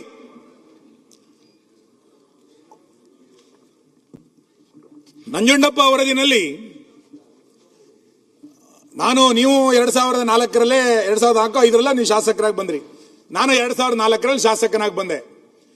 ಅವತ್ತಿನಿಂದ ಇವತ್ತಿನ ತನಕ ನಂಜುಂಡಪ್ಪ ವರದಿಯ ಬಗ್ಗೆ ಸಾಕಷ್ಟು ರೀತಿಯಾದ ಚರ್ಚೆಗಳು ಎಲ್ಲ ಕಡೆಗಳಲ್ಲೂ ಕೂಡ ನಡೀತಾನೆ ಇದೆ. ಆ ನಂಜುಂಡಪ್ಪ ವರದಿನಲ್ಲಿ ಒಟ್ಟು 114 ತಾಲೂಕುಗಳು 3 ಭಾಗದಲ್ಲಿ ಅತಿ ಹಿಂದುಳಿದ, ಹೆಚ್ಚು ಹಿಂದುಳಿದ ತಾಲೂಕುಗಳು ಅಂತೇಳಿ ಆಗಿದೆ ಅಂತೇಳಿ ಸಾವಿರಾರು ಕೋಟಿ ರೂಪಾಯಿಯನ್ನ ಇವತ್ತು ಖರ್ಚು ಮಾಡಿದ್ದಾರೆ. ಅದನ್ನು ಅನುಷ್ಠಾನ ತರಲಿಕ್ಕೆ ನಂಜುಂಡಪ್ಪ ಅನುಷ್ಠಾನ ಸಮಿತಿಯಿಂದ ಅದರ ರಚನೆ ಆಯಿತು. ಈಗ ಪ್ರಾದೇಶಿಕ ಅಸಮಾನತೆ ಎನ್ನುವ ಕಾರಣಕ್ಕೆ ಒಂದು ಗೋವಿಂದರಾಜ್ ವರದಿಯನ್ನಂತೇಳಿ ನೀವು ಹೇಳಿದ್ರಿ, ನಿಮ್ಮ ಬಜೆಟ್ನಲ್ಲಿ ಅದನ್ನು ಉಲ್ಲೇಖ ಮಾಡಿದಿರಿ. ಗೋವಿಂದರಾಜ್ ವರದಿಯನ್ನ ನಾವು ಜಾರಿಗೆ ತರ್ತೇವೆ, ಅದಕ್ಕೆ ಅನುದಾನ ಇಡ್ತೀವಿ ಅಂತ ಹೇಳಿದಿರಿ. ಇದ್ರ ಬಗ್ಗೆ ಒಂದು ವ್ಯಾಪಕವಾದ ಚರ್ಚೆ ಆಗುವಂತ ಅಗತ್ಯ ಇದೆ ಮಾನ್ಯ ಅಧ್ಯಕ್ಷರೇ. 20 ವರ್ಷಗಳ ನಂತರವೂ ಕೂಡ ನಂಜುಂಡಪ್ಪ ವರದಿ ಮತ್ತು ಅದಕ್ಕೆ 40-50 ಸಾವಿರ ಕೋಟಿ ರೂಪಾಯಿಯನ್ನ ಖರ್ಚು ಮಾಡಿದ ನಂತರವೂ ಕೂಡ ಗೋವಿಂದರಾಜ್ ವರದಿನಲ್ಲಿ 177 ತಾಲೂಕುಗಳು ಹಿಂದುಳಿತವೆ ಅಂತಂದ್ರೆ ನಾವು ರಾಜ್ಯವನ್ನು ಎಲ್ಲಿ ತೆಗೆದುಕೊಂಡು ಹೋಗ್ತಾ ಇದ್ದೇವೆ? ನೀವು ಒಂದು ಕಡೆಗೆ ಬಜೆಟ್ನ ಮುಖಪುಟದಲ್ಲಿ ಸಿಂಗಾಪುರದ ಫೋಟೋ ಹಾಕೊಂಡಿದ್ದೀರಿ, ಇಲ್ಲಿ 177 ತಾಲೂಕುಗಳು ಹಿಂದುಳಿದಿದೆ ಅಂತ ನಿಮ್ಮ ವರದಿ ಹೇಳ್ತಾ ಇದೆ. ನಿಮ್ಮ ಬಜೆಟ್ ಪುಸ್ತಕದಲ್ಲಿ ಸಿಂಗಾಪುರದ ಫೋಟೋ, ನಿಮ್ಮ ವರದಿನಲ್ಲಿ 177 ತಾಲೂಕುಗಳು ಹಿಂದುಳಿದಿದೆ ಅಂತ ಹೇಳ್ತಾ ಇದ್ದೀರಿ. ಎಲ್ಲಿಂದ ಎಲ್ಲಿಗೆ ಹೋಲಿಕೆ ಇದನ್ನ? ಆ ಹಿನ್ನೆಲೆಯಲ್ಲಿ ಅವರು ಗೋವಿಂದರಾಜ್ ವರದಿನಲ್ಲಿ ಏನ್ ಹೇಳ್ತಾ ಇದ್ದಾರೆ? ಆದ್ಯತಾ ವಲಯಗಳಿಗೆ ಸುಮಾರು 43 ಸಾವಿರ ಕೋಟಿ ರೂಪಾಯಿಯನ್ನ ಖರ್ಚು ಮಾಡಬೇಕು ಅಂತ ಹೇಳಿದ್ದಾರೆ. ಆದ್ಯತೆಯ ವಲಯಗಳಿಗೆ ನಿಮ್ಮ ಸರ್ಕಾರದಲ್ಲಿ ಆದ್ಯತೆಯ ವಲಯಗಳು ಯಾವುದು? ಆದ್ಯತೆಯ ವಲಯಗಳು ಅಂತಂದಾಗ ನೀವು ಭಾಷಣದಲ್ಲಿ ಹೇಳಿದಿರಿ, ಅಮರ್ತ್ಯ ಸೇನರು ಹೇಳಿದಂತ ಇದನ್ನು ಕೂಡ ಉಲ್ಲೇಖ ಮಾಡಿದಿರಿ. ಅಮರ್ತ್ಯ ಸೇನ್ ಹೇಳಿರುವಂತದ್ದು ಮತ್ತು ಗೋವಿಂದರಾಜ್ ಹೇಳಿರೋದು ಏನಂತ ಕೇಳಿದ್ರೆ, ಶಿಕ್ಷಣ ಆದ್ಯತಾ ವಲಯ ಆಗಬೇಕು, ಆರೋಗ್ಯ ಆದ್ಯತಾ ವಲಯ ಆಗಬೇಕು, ಕೈಗಾರಿಕೆ ಆದ್ಯತಾ ವಲಯ ಆಗಬೇಕು, ಕೃಷಿ ಆದ್ಯತಾ ವಲಯ ಆಗಬೇಕು ಅಂತ ಹೇಳಿದಿರಿ. ನಿಮ್ಮ 3 ಬಜೆಟ್ ನಲ್ಲಿ ಯಾವ ಈ ವಿಷಯಗಳಿಗೂ ಕೂಡ ಆದ್ಯತಾ ವಲಯಗಳು ಅಂತೇಳಿ ಪರಿಗಣಿಸ್ತಾ ಇಲ್ಲ. ಇದಕ್ಕೆ ಯಾವುದೇ ರೀತಿಯಾದಂತ ಯೋಜನೆಗಳನ್ನು ರೂಪಿಸ್ತಾ ಇಲ್ಲ. ಗೋವಿಂದರಾಜ್ ವರದಿನಲ್ಲಿ 43 ಸಾವಿರ ಕೋಟಿ ರೂಪಾಯಿಯನ್ನ ಇಡಬೇಕು ಅಂತ ಹೇಳಿದಾಗ ನೀವು ಈ ವರ್ಷ ಇಟ್ಟಿರುವಂತದ್ದು 4291 ಕೋಟಿ ರೂಪಾಯಿಯನ್ನ ಇಡ್ತೀರಿ ಅಂತ ನೀವು ಹೇಳ್ತಾ ಇದ್ದೀರಿ. ಅದಕ್ಕೆ ಆ ಯೋಜನೆಗೂ ಈ ಯೋಜನೆಗೂ ಎಲ್ಲಿಗೆ ತಲುಪಲಿಕ್ಕೆ ಸಾಧ್ಯ ಇದೆ? ಹಾಗಾಗಿ ನಂಜುಂಡಪ್ಪ ವರದಿ, ಅದಾದ ನಂತರದ ಬೆಳವಣಿಗೆಗಳು, ಅದಾದ ನಂತರ ಪ್ರಗತಿ, ಇದೆಲ್ಲದರ ಬಗ್ಗೆಯೂ ಕೂಡ ಒಂದು ಶ್ವೇತಪತ್ರವನ್ನ ಮಾನ್ಯ ಸರ್ಕಾರ ಇವತ್ತು ಹೊರಡಿಸಿದ್ರೆ ನಮಗೆ ಸ್ವಲ್ಪ ಕ್ಲಾರಿಟಿ ಸಿಗುತ್ತೆ ಅಂತ ನಾನು ಅನ್ಕೊಳ್ತೇನೆ. ಮೂರನೇದು, ನೀವು ಒಳ ಮೀಸಲಾತಿಯ ಬಗ್ಗೆ ಸರ್ಕಾರದ ನಿಲುವುಗಳು. ನಾನು ಆಗ್ಲೇ ಹೇಳಿದಂತೆ ಯೋಜನೆ, ಅನುದಾನ ಮತ್ತು ಅನುಷ್ಠಾನ ಇದಕ್ಕೆ ಒಂದಕ್ಕೊಂದು ತಾಳ್ಮೇಲೆ ಇಲ್ಲ ಅಂತಂದ್ರೆ ಹೆಂಗೆ ಆಗುತ್ತೆ ಅನ್ಲಿಕ್ಕೆ ಇದು ಒಂದು ಉದಾಹರಣೆ. ಒಳ ಮೀಸಲಾತಿಯ ಬಗ್ಗೆ ನಮ್ಮ ಸರ್ಕಾರ ಬಹಳ ಸ್ಪಷ್ಟವಾದಂತಹ ನಿಲುವುಗಳನ್ನು ತೆಗೆದುಕೊಂಡಿತ್ತು. ಕಳೆದ ಬಾರಿ ಅಧಿವೇಶನದಲ್ಲಿ ಅದನ್ನ ನಮ್ಮ ನಾಯಕರೆಲ್ಲರೂ ಕೂಡ ಬಿಲ್ ಬಂದಾಗ ಚರ್ಚೆ ಮಾಡಿದ್ವಿ. ಸುಪ್ರೀಂ ಕೋರ್ಟ್ ಆ ಅಂಕಿಅಂಶಗಳನ್ನ ತಗೋಬೇಕು ಅಂತ ಹೇಳಿದ ನಂತರ ನೀವು ಜಸ್ಟಿಸ್ ನಾಗಮೋಹನ್ ದಾಸ್ ಸಮಿತಿ ರಚನೆಯನ್ನ ಮಾಡಿದ್ರಿ. ಸುಮಾರು 100 ಕೋಟಿ ರೂಪಾಯಿಯನ್ನ ಖರ್ಚು ಮಾಡಿ ಆ ವರದಿಯನ್ನ ತರಿಸ್ಕೊಂಡ್ರಿ. ಜಸ್ಟಿಸ್ ನಾಗಮೋಹನ್ ದಾಸ್ ಕೊಟ್ಟಂತ ವರದಿ ಒಂದು, ನೀವು ಕ್ಯಾಬಿನೆಟ್ ಅಲ್ಲಿ ತೀರ್ಮಾನ ಮಾಡಿದಂತ ವರದಿಯೇ ಒಂದು, ತೀರ್ಮಾನ ಮಾಡಿದ ಅಂಶನೇ ಒಂದು. ಇಲ್ಲಿ ಬಿಲ್ ತಗೊಂಡ್ಬಂದಿದ್ದೇ ಬೇರೆ.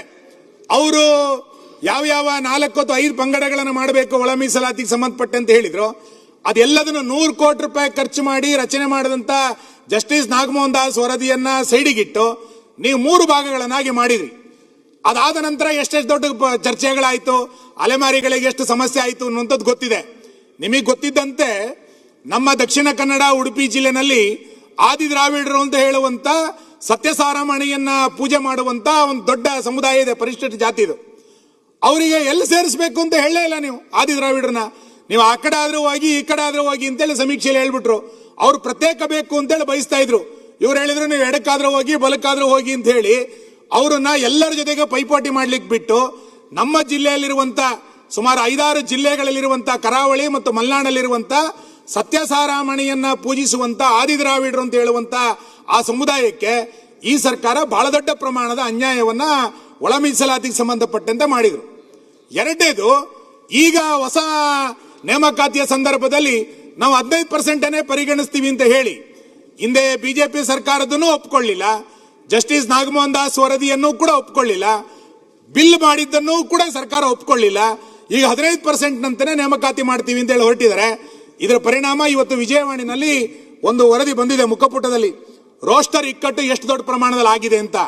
ನಾನು ಹೇಳ್ತೇನೆ, ನೀವೇನು ಬೆಂಕಿಯಲ್ಲಿ ಬೆಳಕು ಮಾಡ್ತೀವಿ ಅಂತ ಹೇಳಿದ್ರಲ್ಲ, ಆ ಬೆಂಕಿಯೇ ಈ ಸರ್ಕಾರವನ್ನ ಸುಡುತ್ತೆ ಒಳ ಮೀಸಲಾತಿನಲ್ಲಿ.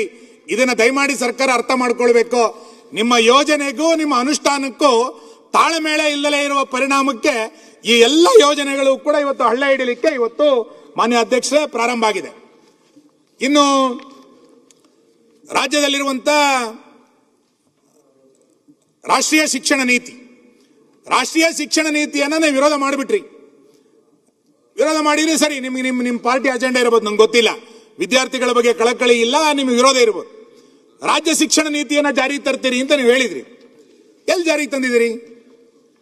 ನಾನು ಅದಕ್ಕೆ ಮತ್ತೆ ಹೇಳ್ತದೆ, ನಿಮ್ಮ ಯೋಜನೆಗೂ ಅನುಷ್ಠಾನಕ್ಕೂ ಸಂಬಂಧನೇ ಇಲ್ಲ ಅಂತ.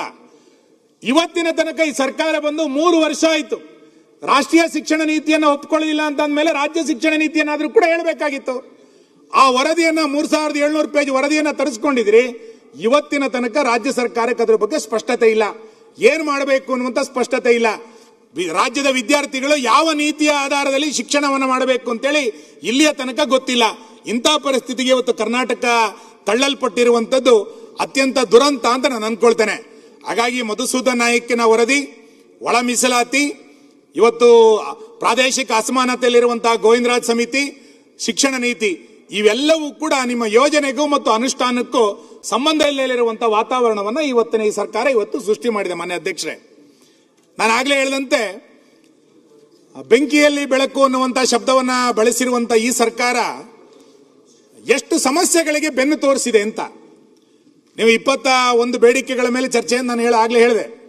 ಎಷ್ಟು ಸಮಸ್ಯೆಗಳ ಬಗ್ಗೆ ಈ ಸರ್ಕಾರ ಇವತ್ತು ಬೆನ್ನು ತೋರಿಸಿದೆ? ಯಾವ್ದಾದ್ರು ಸಮಸ್ಯೆಗಳ ಬಗ್ಗೆ ಈ ಸರ್ಕಾರಕ್ಕೆ ಕಾಳಜಿ, ನೈಜವಾದಂತ ಕಾಳಜಿ ಇದೆಯಾ? ಆ ಸಮಸ್ಯೆಗಳ ಬಗ್ಗೆ ನಮ್ಮ ಸರ್ಕಾರದ ಇದು ನೀತಿ, ನಮ್ಮ ಸರ್ಕಾರದ ಯೋಜನೆ ಇದು ಅಂತಾಳ ಏನಾರ ಸಮಸ್ಯೆಗಳನ್ನ ಪರಿಹಾರ ಮಾಡುವ ಕಡೆಗೆ ನಿಮ್ಮ ಸರ್ಕಾರ ಏನಾರು ಯೋಚನೆಗಳನ್ನು ಮಾಡಿದ್ಯಾ? ನಾನು ಮೊನ್ನೆ ಅಧಿವೇಶನದಲ್ಲಿ ಹೇಳಿದೆ, ಸರ್ವರ್ ಸಮಸ್ಯೆ.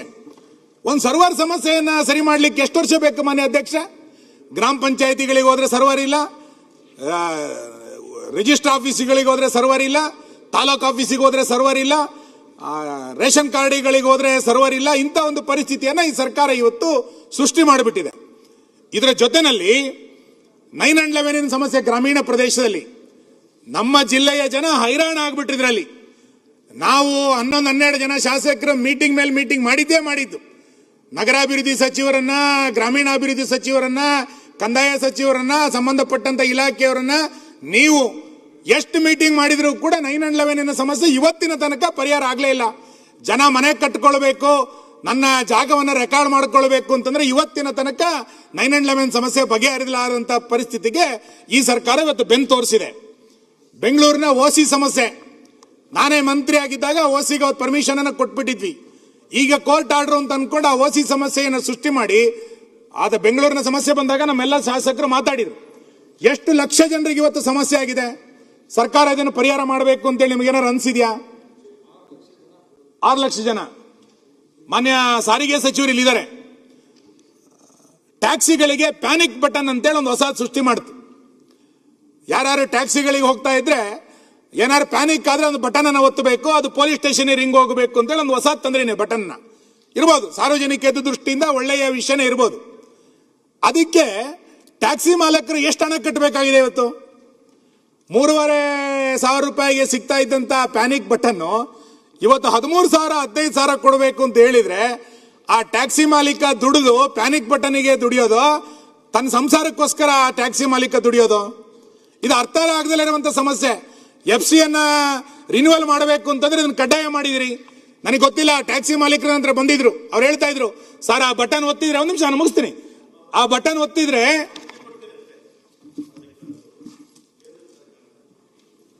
ಕೇಂದ್ರ ಸರ್ಕಾರದ ನೀತಿ 3,500ದಿಂದ 10,000ವರೆಗೂ ಇದೆ. ಕೇಂದ್ರ ಸರ್ಕಾರದ ನೀತಿ ಅದು ಥ್ರೂಔಟ್ ಇಂಡಿಯಾ ಇದೆ. ಅದು 3,500ದಿಂದ ಬಸ್ಸಸ್ಗೆ 10,000 ರೂಪಾಯಿವರೆಗೂ ಆಗುತ್ತೆ, ಟ್ಯಾಕ್ಸಿಗೆ ಅದು ಆಗೋದಿಲ್ಲ. 10,000 ರೂಪಾಯಿವರೆಗೂ ಆಗುತ್ತೆ. ಆಮೇಲೆ ಅದರ ಮೇಲೆ ಕೋರ್ಟ್ಗೂ ಹೋದರು. ಆಮೇಲೆ ಕೋರ್ಟ್ ಏನು ಮಾಡಿದ್ರು, ಡೈರೆಕ್ಷನ್ಸ್ ಕೊಟ್ಟರು ಕಮಿಷನರ್ಗೆ. ಡೈರೆಕ್ಷನ್ಸ್ ಕೊಟ್ಟು ಅವ್ರನ್ನೆಲ್ಲ ಕೂಡ ಕರೆದು ಮಾತಾಡಿ ಅಂದರು. ಆ ಕಮಿಷನರು ಮತ್ತು ಅವರು ಕೂತು ಮಾತಾಡಿ ಆ ರೇಟ್ಸ್ಗೆ ಎಲ್ಲರೂ ಕೂಡ ಒಪ್ಕೊಂಡಿದ್ದಾರೆ. ಮಾನ್ಯ ಅಧ್ಯಕ್ಷರೇ, ಪ್ಯಾನಿಕ್ ಬಟನ್ ನೀತಿಯನ್ನು ನಾನು ವಿರೋಧಿಸಲಿಲ್ಲ. ಒಂದು ಸಾರ್ವಜನಿಕ ದೃಷ್ಟಿಯಿಂದ ಅದು ಒಳ್ಳೇದಾಗಿರ್ಬೋದು. ಆದರೆ ಸರ್ಕಾರಕ್ಕೆ ಒಂದು ನಿಲುವು ಬೇಕಲ್ಲ. ಒಬ್ಬ ಪ್ಯಾನಿಕ್ ಬಟನ್ ಹಾಕ್ಲಿಕ್ಕೆ 13,000 15,000 ರೂಪಾಯಿ ಅದನ್ನ ಕೊಡಬೇಕು, ಪ್ರತಿ ವರ್ಷ ಅದನ್ನು ರಿನ್ಯೂವಲ್ ಮಾಡ್ಲಿಕ್ಕೆ ಖರ್ಚು ಮಾಡಬೇಕು ಅಂತಂದ್ರೆ ಎಲ್ಲಿಗೆ ಹೋಗ್ತಾ ಇದೀವಿ ಅಂತ. ಯಾರ ಒಂದ್ ಕಡೆಯಿಂದ ಬೆಲೆ ಏರಿಕೆಯಿಂದ ಜನ ತತ್ತರಿಸ್ಬಿಟ್ಟಿದ್ದಾರೆ ಎಲ್ಲಾ ವಿಷಯಗಳಲ್ಲೂ. ನೀವು ಇಂಥ ನೀತಿಗಳನ್ನ ತಂದ್ರೆ ಇಲ್ಲ ನೀವು ಎಲ್ಲ ಕಡೆ ಬೇರೆ ಬೇರೆ ರಾಜ್ಯ ತಗೊಳ್ಳಿ. ಅವ್ರು ಬಂದಿದ್ರು ನನ್ನ ಹತ್ರ, ಸರ್ ಈ ಪ್ಯಾನಿಕ್ ಬಟನ್ ಇಂದ ನಾವು ಪ್ಯಾನಿಕ್ ಆಗ್ಬಿಟ್ಟಿದೀವಿ ಅಂತ ಹೇಳಿದ್ರು. ಆಯ್ತು, ಆ ಪ್ಯಾನಿಕ್ ಬಟನ್ ಎಷ್ಟು ದೂರುಗಳು ಬಂದಿದೆ ಅಂತ ತೆಗೀರಿ ನೋಡೋಣ. ಆ ಪ್ಯಾನಿಕ್ ಬಟನ್ ಬಂದಾಗ ಯಾರು ಫೋನ್ ರಿಸೀವ್ ಮಾಡಿದ್ದಾರೆ ಪೊಲೀಸ್ ಸ್ಟೇಷನ್ ನಲ್ಲಿ ಅಥವಾ ನಿಮ್ದು ಯಾವ್ದೋ ಸಾರಿಗೆ ಕೇಂದ್ರದಲ್ಲಿ ಅಂತ ಹೇಳಿ ನೋಡೋಣ. ಲಕ್ಷಾಂತರ ಜನ ಟ್ಯಾಕ್ಸಿ ಮಾಲೀಕರು ಚಾಲಕರು ಒದ್ದಾಡ್ತಾ ಇದ್ದಾರೆ ಇವತ್ತು ಅದನ್ನ ಕಟ್ಟಬೇಕು ಅಂತಂದ್ರೆ. ಹೊಸ ಹೊಸ ರೂಲ್ಸ್ ಗಳನ್ನ ತೆಗೆದುಕೊಂಡು ಬಂದು ಯಾರೋ ಕಂಪನಿಗಳಿಗೆ ಉದ್ಧಾರ ಮಾಡ್ಲಿಕ್ಕೆ ಕೊಟ್ಟಿರುವಂತ ಈ ಪ್ಯಾನಿಕ್ ಬಟನ್ ಬಗ್ಗೆ ಸರ್ಕಾರದ ನಿಲುವೇನಾಗಿದೆ ಇವತ್ತು ಮಾನ್ಯ ಅಧ್ಯಕ್ಷರೇ, ನೀವು ಆಮೇಲೆ ಬನ್ನಿ, ನಡುವೆ ಇಂಟರ್ವ್ಯೂ ಆಗಬೇಡಿ. ರದ್ದು ಮಾಡಿಸ್ಬಿಡ್ಲಿ. ನಾವು ತಂದಿದ್ದಲ್ಲ ಇದು ನಮ್ದು ಇಲ್ಲವೇ ಇಲ್ಲ. ಇದು ಕೇಂದ್ರ ಸರ್ಕಾರದ ನೀತಿ. ರದ್ದು ಮಾಡಿಸ್ಬಿಡಿ, ಕೇಂದ್ರಕ್ಕೆ ಕೇಳ್ಬಿಟ್ಟು. ಸರ್ಕಾರದಿಂದ ಪ್ಯಾನಿಕ್ ಬಟನ್ ಸಬ್ಸಿಡಿ ಕೊಡಿ ಸರ್. 13,000 ನನಗೆ ನಿಮ್ಗೆ ಜುಜುಬಿ ಆಗಿರ್ಬೋದು, ಟ್ಯಾಕ್ಸಿ ಮಾಲೀಕನಿಗೆ ಸಬ್ಸಿಡಿ ಕೊಡಿ ಅಂತ ಹೇಳಿ, ಚರ್ಚೆ ಬೇಡ, ಮಾತಾಡ್ತಾರೆ. ಸಬ್ಸಿಡಿ ಕೊಡಿ ಅಂತ ಹೇಳಿ ನಾವು ತಂದಿಲ್ಲ ಇದನ್ನ. ಕೇಂದ್ರ ಸರ್ಕಾರದ ನೀತಿ ಇದು. ಸುಳ್ಳಣ್ಣ ಆಯ್ತಾ ಉಂಡು. ಒಂದು ನಿಮಿಷ ಸರ್, ಕೂತ್ಕೊಳ್ಳಿ ಸರ್. ನಾನು ಹೇಳಿದ್ದನ್ನ ದಯಮಾಡಿ ಅರ್ಥ ಮಾಡ್ಕೊಳ್ಳಿ. ನಾನು ಪ್ಯಾನಿಕ್ ಬಟನ್ನಿನ ನೀತಿಯ ಬಗ್ಗೆ ಯೋಜನೆಯನ್ನು ನಾನು ವಿರೋಧಿಸಲಿಲ್ಲ. ನೀವು ಅದಕ್ಕೆ ಒಂದು ನಿಗದಿತ ದರ ನಿಗದಿ ಮಾಡಿ. 3,500 4,000 ಅವ್ರು ಕೋರ್ಟಿಗೆ ಹೋಗಿದ್ರು, ಕೋರ್ಟಲ್ಲಿ ಒಂದು ದರ ನಿಗದಿ ಆಗಿತ್ತು. ಇವತ್ತು 13,000 15,000 ಅಂತ ಪ್ಯಾನಿಕ್ ಬಟನ್ಗೆ ಕೊಡಬೇಕು ಅಂತಂದ್ರೆ ಟ್ಯಾಕ್ಸಿ ಮಾಲೀಕ ಎಲ್ಲ ಹೋಗ್ತಾನೆ? ಅವನ ಬಗ್ಗೆನೂ ಸ್ವಲ್ಪ ಯೋಚನೆ ಮಾಡಿ. ಆ ನೀತಿಯನ್ನ ತೆಗೆದುಬಿಡಿ, ಅದನ್ನು ಕ್ಯಾನ್ಸಲ್ ಮಾಡಿಬಿಡಿ ಅಂತ ನಾನು ಹೇಳೇ ಇಲ್ಲ. ಆಯ್ತು, ಅದರಿಂದ ಏನೇನಾಗಿದೆ ಅನ್ನುವಂಥದ್ದು ಒಂದು ರಿಪೋರ್ಟ್ ತಗೊಳ್ಳಿ. ಕೇಂದ್ರ ಸರ್ಕಾರದ್ದು ಯಾವುದೋ ಒಂದು ಯೋಜನೆ ಬೇಕು, ಇನ್ನೊಂದು ಬೇಡ ಅನ್ನುವಂಥದ್ದು ಇದು ತಗೊಳ್ಳಿಕ್ಕೆ ಆಗಲ್ಲ. ಹಾಗಾಗಿ ಪ್ಯಾನಿಕ್ ಬಟನ್ ಇರುವಂತಹ ಸಾಧಕ ಬಾಧಕ, ಅದ್ರಲ್ಲಿ ಆಗ್ತಾ ಇರುವಂತಹ ಖರ್ಚಿನ ಬಗ್ಗೆಯೂ ಕೂಡ ಸರ್ಕಾರ ಆಲೋಚನೆಯನ್ನು ಮಾಡಬೇಕಂತ ಅಗತ್ಯ ಇದೆ. ಇನ್ನು ಈ ಖಾತಾ ಬಗ್ಗೆ ತುಂಬಾ ಜನ ಉಲ್ಲೇಖ ಮಾಡಿದ್ರು. ಅದೊಂದು ಜನರಿಗೆ ಅರ್ಥ ಆಗದಲ್ಲೇ ಇರುವಂತ ಮತ್ತು ಹೈರಾಣಾಗಿ ನರಕ ಹೋಗಿರುವಂತ ಒಂದು ಸಮಸ್ಯೆ. ಈ ಖಾತಾ ಬಿ ಖಾತಾ, ಆ ಖಾತಾ ತೆಗೆದುಕೊಳ್ಳಿಕ್ಕೆ ಆಗ್ತಾ ಇರುವಂತ ಭ್ರಷ್ಟಾಚಾರ, ಇದ್ಯಾವುದಕ್ಕೂ ಕೂಡ ಸರ್ಕಾರದ ಬಳಿ ಉತ್ತರ ಇಲ್ಲ. ಇನ್ನು ನಮ್ಮ 2 ಜಿಲ್ಲೆಗಳಲ್ಲಿ ಕೆಂಪು ಕಲ್ಲು ಮತ್ತು ಮರಳು, ನಾನು ಇದನ್ನ ಚರ್ಚೆ ಮಾಡಲಿಕ್ಕೆ ಹೋಗಲ್ಲ. ಯಾಕೆಂದ್ರೆ ಎಷ್ಟು ಸರಿ ಚರ್ಚೆ ಮಾಡೋದು? ಚರ್ಚೆ ಮಾಡಿ ಮಾಡಿ ಮಾಡಿ ಸಾಕಾಗೋಗಿದೆ ನಮಗೆ ಇದ್ರ ಬಗ್ಗೆ ನಿಮ್ಮ ಸರ್ಕಾರಕ್ಕೆ ನಿಲುವಿಲ್ಲ. ಆಶಾ ಕಾರ್ಯಕರ್ತರು, ಅಂಗನವಾಡಿ ಕಾರ್ಯಕರ್ತರು, ಅತಿಥಿ ಉಪನ್ಯಾಸಕರ ಬಗ್ಗೆ ಎಲ್ಲ ಸದನದಲ್ಲೂ ಕೂಡ ಚರ್ಚೆ ಆಗಿದೆ. ಅತಿಥಿ ಉಪನ್ಯಾಸಕರ ನೇಮಕ ಆಗಬೇಕು, ಅವ್ರನ್ನ ಕಾಯಂ ಮಾಡಬೇಕು, ಅವರಿಗೆ ಪ್ರತಿ ತಿಂಗಳು ಸಂಬಳ ಸರಿಯಾಗಿ ಕೊಡಿ. 2 ತಿಂಗಳು ಸಂಬಳ ವರ್ಷ ಪೂರ್ತಿ ಬರೋದೇ ಇಲ್ಲ. ನಿಗದಿತವಾಗಿ ಸಮಯ ಸಂಬಳ ಬರಲಿಲ್ಲ ಅಂತಂದ್ರೆ ಆ ಅತಿಥಿ ಶಿಕ್ಷಕ ಹೆಂಗ್ ಕೆಲಸ ಮಾಡ್ಲಿಕ್ಕೆ ಸಾಧ್ಯ ಇದೆ? ಈ ಯಾವ ಸಮಸ್ಯೆಗಳಿಗೂ ಕೂಡ ಸರ್ಕಾರ ಇವತ್ತು ಪರಿಹಾರ ಮಾಡಲಿಕ್ಕೆ ನಿಮ್ಮ ಸರ್ಕಾರದಲ್ಲಿ ನೀತಿಗಳೇ ಇಲ್ಲಂತ ಪರಿಸ್ಥಿತಿ ಇವತ್ತು ನಿರ್ಮಾಣ ಆಗಿರುವಂತದ್ದು ಸರಿಯಲ್ಲ ಅನ್ನುವಂತ ಮಾತನ್ನ ಈ ಸಂದರ್ಭದಲ್ಲಿ ನಾನು ಉಲ್ಲೇಖ ಮಾಡ್ತಾ ಅಧ್ಯಕ್ಷರೇ. ಇನ್ನು ಆಶ್ರಯ ಮನೆ ನನಗೆ ಶುರುವೇ ಮಾಡೋದು ಈಗ ಮುಗಿಸ್ಬಿಟ್ಟಿದ್ರೆ ಹೆಂಗಾಗುತ್ತೆ? ಆಯ್ತಲ್ಲ, ಎಲ್ಲಾಗಿದೆ? 15 ನಿಮಿಷ ಆಗಿದೆ. ಆರಾಮಾಗಿರಿ. 15 ನಿಮಿಷ ಆಯ್ತು. ಇಲ್ಲ ಆಶ್ರಯ ಮಾತಾಡ್ಬೇಕಲ್ಲ, ಗೊತ್ತಿದೆ. ಆಶ್ರಯ ಮನೆ ಜಮೀರ್ ಅಹಮದ್ ಅವರು ಇಲ್ಲಿದ್ದಾರೆ.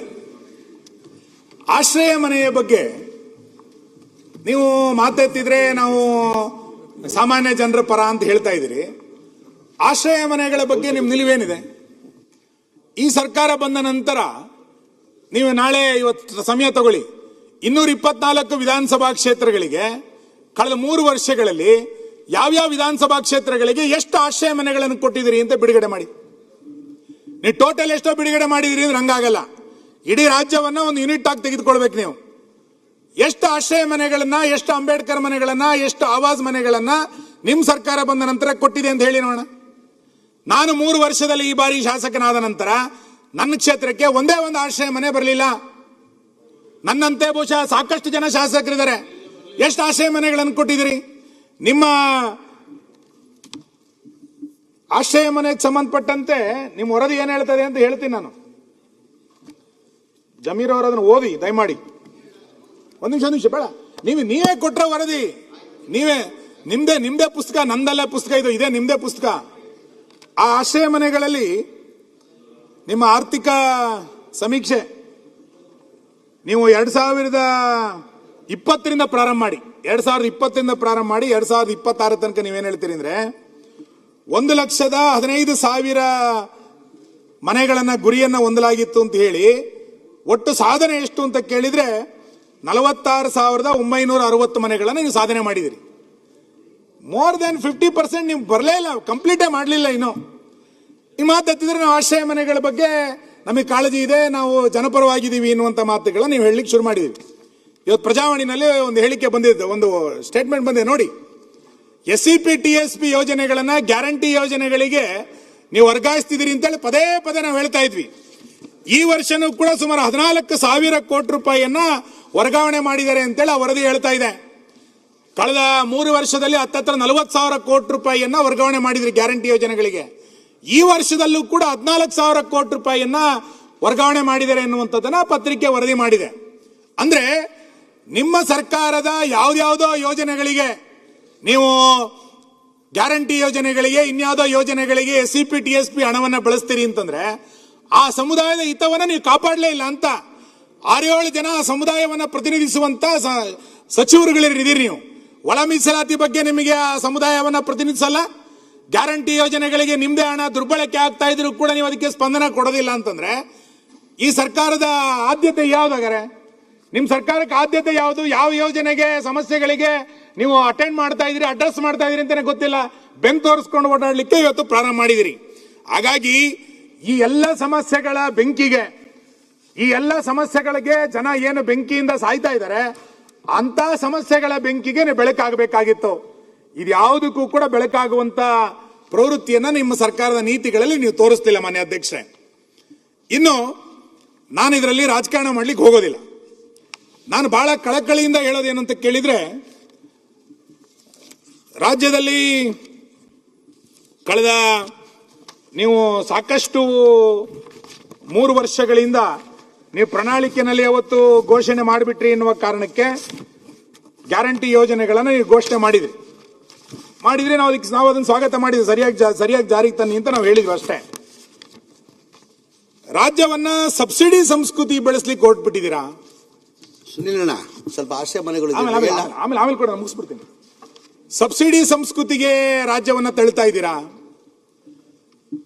ಇವತ್ತು ಮುಖ್ಯಮಂತ್ರಿಗಳೇ ಬಜೆಟ್ ನಲ್ಲಿ ಒಪ್ಪಿಕೊಂಡಂತೆ ಸುಮಾರು 1,14,000 ಕೋಟಿ ರೂಪಾಯಿಯನ್ನ ಗ್ಯಾರಂಟಿ ಯೋಜನೆಗಳಿಗೆ ಬಳಸ್ತಾ ಇದ್ದೀರಿ ಅಂತ ನೀವು ಹೇಳಿದಿರಿ. ಸುಪ್ರೀಂ ಕೋರ್ಟ್ ಈ ಗ್ಯಾರಂಟಿ ಯೋಜನೆಗಳ ಬಗ್ಗೆ, ಫ್ರೀ ಸ್ಕೀಮಿನ ಬಗ್ಗೆ ಏನು ಮೊನ್ನೆ ಉಲ್ಲೇಖ ಮಾಡಿದೆ ಅನ್ನುವಂಥದ್ದನ್ನು ಕೂಡ ನೀವು ನೋಡಿದಿರಿ.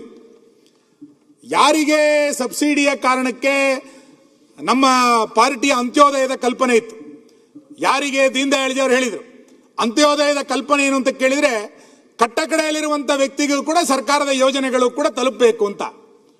ಖಂಡಿತ ಆ ಯೋಜನೆಗಳನ್ನು ತಲುಪಲಿಕ್ಕೆ ನಾವು ಸಾಕಷ್ಟು ಯೋಜನೆಗಳನ್ನು ರಾಜ್ಯ ಸರ್ಕಾರ ಮತ್ತು ಕೇಂದ್ರ ಸರ್ಕಾರದಿಂದ ಬೇರೆ ಬೇರೆ ಯೋಜನೆಗಳಿಂದ ಕಳೆದ 10 ವರ್ಷಗಳಿಂದ ಮಾಡ್ತಾ ಬಂದಿದ್ದೀವಿ.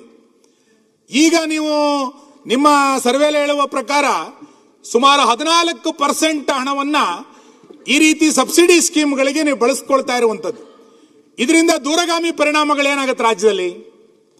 ಇದನ್ನ ಇವತ್ತು ಎಲ್ಲರೂ ಆಲೋಚನೆ ಮಾಡಬೇಕಂತ ಅಗತ್ಯ ಇದೆ. ನಮ್ಮ ಪಾರ್ಟಿ ನಿಮ್ಮ ಪಾರ್ಟಿ ಅಲ್ಲ, ಇದನ್ನ ಆಲೋಚನೆ ಮಾಡಬೇಕಂತ ಅಗತ್ಯತೆಗಳಿದೆ. ಮಾನ್ಯ ಅಧ್ಯಕ್ಷರೇ, ಸಬ್ಸಿಡಿ ಬಡವನಿಗೆ ಆಶ್ರಯ ಆಗಬೇಕೇ ವಿನಃ ಚುನಾವಣೆಗೆ ಆಶ್ರಯ ಆಗಬಾರ್ದು. ಅದು ಬಡವರಿಗದು ಸಹಾಯ ಆಗಬೇಕೇ ವಿನಃ ಚುನಾವಣೆಗೆ ಅದು ಸಹಾಯ ಆಗಬಾರ್ದು ಸಬ್ಸಿಡಿ. ಇದನ್ನ ಇವತ್ತು ಸರ್ಕಾರಗಳು ಅರ್ಥ ಮಾಡಿಕೊಳ್ಬೇಕಾಗಿರುವಂತ ಅಗತ್ಯತೆಗಳಿದೆ ಎನ್ನುವಂಥದ್ದು ನಾನು ಈ ಸಂದರ್ಭದಲ್ಲಿ ಹೇಳ್ತಾ, ಮಾನ್ಯ ಗಿರೀಶ್ ಕಾರ್ನಾಡ್ರು ಯಯಾತಿನಲ್ಲಿ ಅವ್ರು ಹೇಳ್ತಾರೆ, ಬಹಳ ಪ್ರಸಿದ್ಧವಾದಂಥ ನಾಟಕ.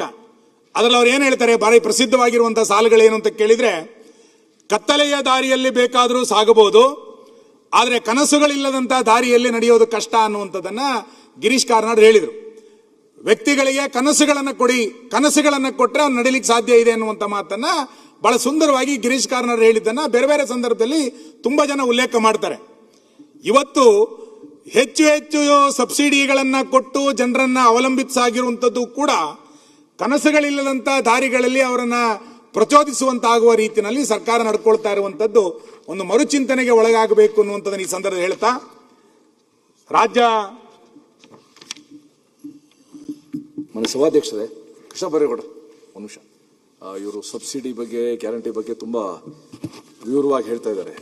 ಇವತ್ತು ನಾನು ನ್ಯೂಸ್ ಪೇಪರಲ್ಲಿ ಓದಿದೆ, ಹಿಮಾಚಲ್ ಪ್ರದೇಶದಲ್ಲಿ ಈ ಗ್ಯಾರಂಟಿಗಳ ಭಾರ, ಸಬ್ಸಿಡಿಗಳ ಭಾರದಿಂದ ಬ್ಯೂರೋಕ್ರಸಿಗೆ 40% ಸಂಬಳ ಕಟ್ ಮಾಡಿ, ಮಿನಿಸ್ಟರ್ಸ್ಗೆ 30% ಸಂಬಳ ಕಟ್ ಮಾಡಿ, ಶಾಸಕರಿಗೆ 20% ಕಟ್ ಮಾಡಿ, ಅದು ಇನ್ನು 6 ತಿಂಗಳು ಒಂಥರ ಸಂಬಳ ಕೊಡುವಂತ ಸ್ಥಿತಿಗೆ ಇವತ್ತು ಹಿಮಾಚಲ್ ಪ್ರದೇಶ ಬಂದಿದೆ. ಇದು ಗ್ಯಾರಂಟಿ ಬಗ್ಗೆ ಮಾತಾಡ್ತಿಲ್ಲ. ಸೊ ಅದಕ್ಕೋಸ್ಕರ ಓವರ್ ಆಲ್ ಇದರ ಬರ್ಡನ್ ಏನಾಗ್ಬೋದು, ಎಲ್ಲಿ ರೀಚ್ ಆಗ್ಬೋದು ಅನ್ನೋದು ಕೂಡ ನೀವು ಪ್ಯಾರಲಲ್ ಆಗಿ ಒಂದು ಎಸ್ಟಿಮೇಟೋ ಅನಾಲಿಸಿಸ್ ಒಂದು ಸರ್ವೆ ಮಾಡಿಸಿದ್ರೆ ಒಳ್ಳೇದು. ಅಧ್ಯಕ್ಷರ ವಿಚಾರ ಮಾಡೋಣ. ಬಟ್ ಈಗ ನಾನು ಜಸ್ಟ್ ಈಗ ಅಧಿವೇಶನ ಆರಂಭ ಆದ್ಮೇಲೆ ಇವತ್ತೊಂದು GST ಅಧಿಕಾರಿಗಳ ಜೊತೆಗೆ ಇಷ್ಟೊತ್ತು ಕೂತಿದ್ದೆ. ಅಲ್ಲಿ ಕೆಲವು ವಿಷಯ GST ವಿಷಯ ಮಾತಾಡ್ಲಿಕ್ಕೆ. GST ಅಲ್ಲಿ ಒಂದು ಕಲೆಕ್ಷನ್ಸ್ ಅಂತ ಕರಿತೇವೆ, ರಾಜ್ಯದಲ್ಲಿ ಒಟ್ಟು ಸಂಗ್ರಹಣೆ ಎಷ್ಟಾಗಿದೆ ಅಂತ. ಬಟ್ ಸಂಗ್ರಹಣೆ ಆಗಿದ್ದೆಲ್ಲ ನಮಗೆ ಉಳ್ಕೊಳ್ಳೋದಿಲ್ಲ. ಯಾಕೆ ಅಂದರೆ GST ಅಲ್ಲಿ ನಾವು ಸಂಗ್ರಹಣೆ ಮಾಡಿದ್ರೂ ಕೂಡ ಆ ಸೇವೆ ಅಥವಾ ಪದಾರ್ಥ, ಗೂಡ್ಸ್ ಆರ್ ಸರ್ವಿಸ್, ಅದು ಬೇರೆ ರಾಜ್ಯದಲ್ಲಿ ಬಳಕೆ ಆದರೆ ನಾವು ಸಂಗ್ರಹಣೆ ಮಾಡಿದ್ದನ್ನ ಅವ್ರಿಗೆ ತೆರಿಗೆನ ಅವ್ರಿಗೆ ಕೊಡಬೇಕಾಗತ್ತೆ. ಇದನ್ನ ಸೆಟಲ್ಮೆಂಟ್ ಅಂತ ಕರಿತೇವೆ. IGST ಮುಖಾಂತರ ಸೆಟಲ್ಮೆಂಟ್ ಮಾಡ್ಕೋತೇವೆ. ಆದರೆ ಈ ಸೆಟಲ್ಮೆಂಟ್ಗಿಂತ ಮೊದಲು ಕಲೆಕ್ಷನ್ ಅಂದ್ರೆ ನಮ್ಮ ಎಕಾನಮಿಯ ರಿಫ್ಲೆಕ್ಷನ್ ಕಲೆಕ್ಷನ್ ಅಲ್ಲಿ ಕಾಣುತ್ತೆ. ಎಕನಾಮಿಕ್ ಆಕ್ಟಿವಿಟಿಯ ಪ್ರತಿಬಿಂಬ ವಸೂಲಾತಿಯಲ್ಲಿ ಕಾಣುತ್ತೆ. ಸೊ ದೇಶದಲ್ಲಿ ಅತಿ ಹೆಚ್ಚು ಗ್ರೋತ್ ರೇಟು ಕರ್ನಾಟಕದಲ್ಲಿ ಇದೆ, 11%. ಮಹಾರಾಷ್ಟ್ರಗಿಂತೂ ಜಾಸ್ತಿ, ಗುಜರಾತ್ಗಿಂತ ಜಾಸ್ತಿ. GST ಕಲೆಕ್ಷನ್ ಅಲ್ಲಿ ಹೈಯೆಸ್ಟ್ ಗ್ರೋತ್ ರೇಟು ಕರ್ನಾಟಕದಲ್ಲಿ ಇದೆ, 11% ಹೈಯೆಸ್ಟ್ ಗ್ರೋತ್ ರೇಟ್. ಒಂದು ತಮ್ಮ ಮಾಹಿತಿಗೆ.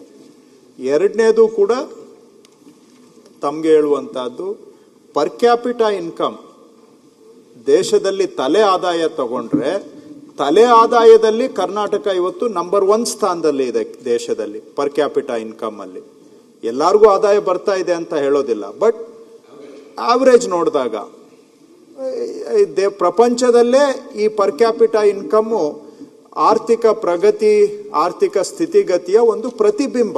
ಪರ್ಫೆಕ್ಟ್ ಅಂತ ಹೇಳ್ತಾ ಇಲ್ಲ.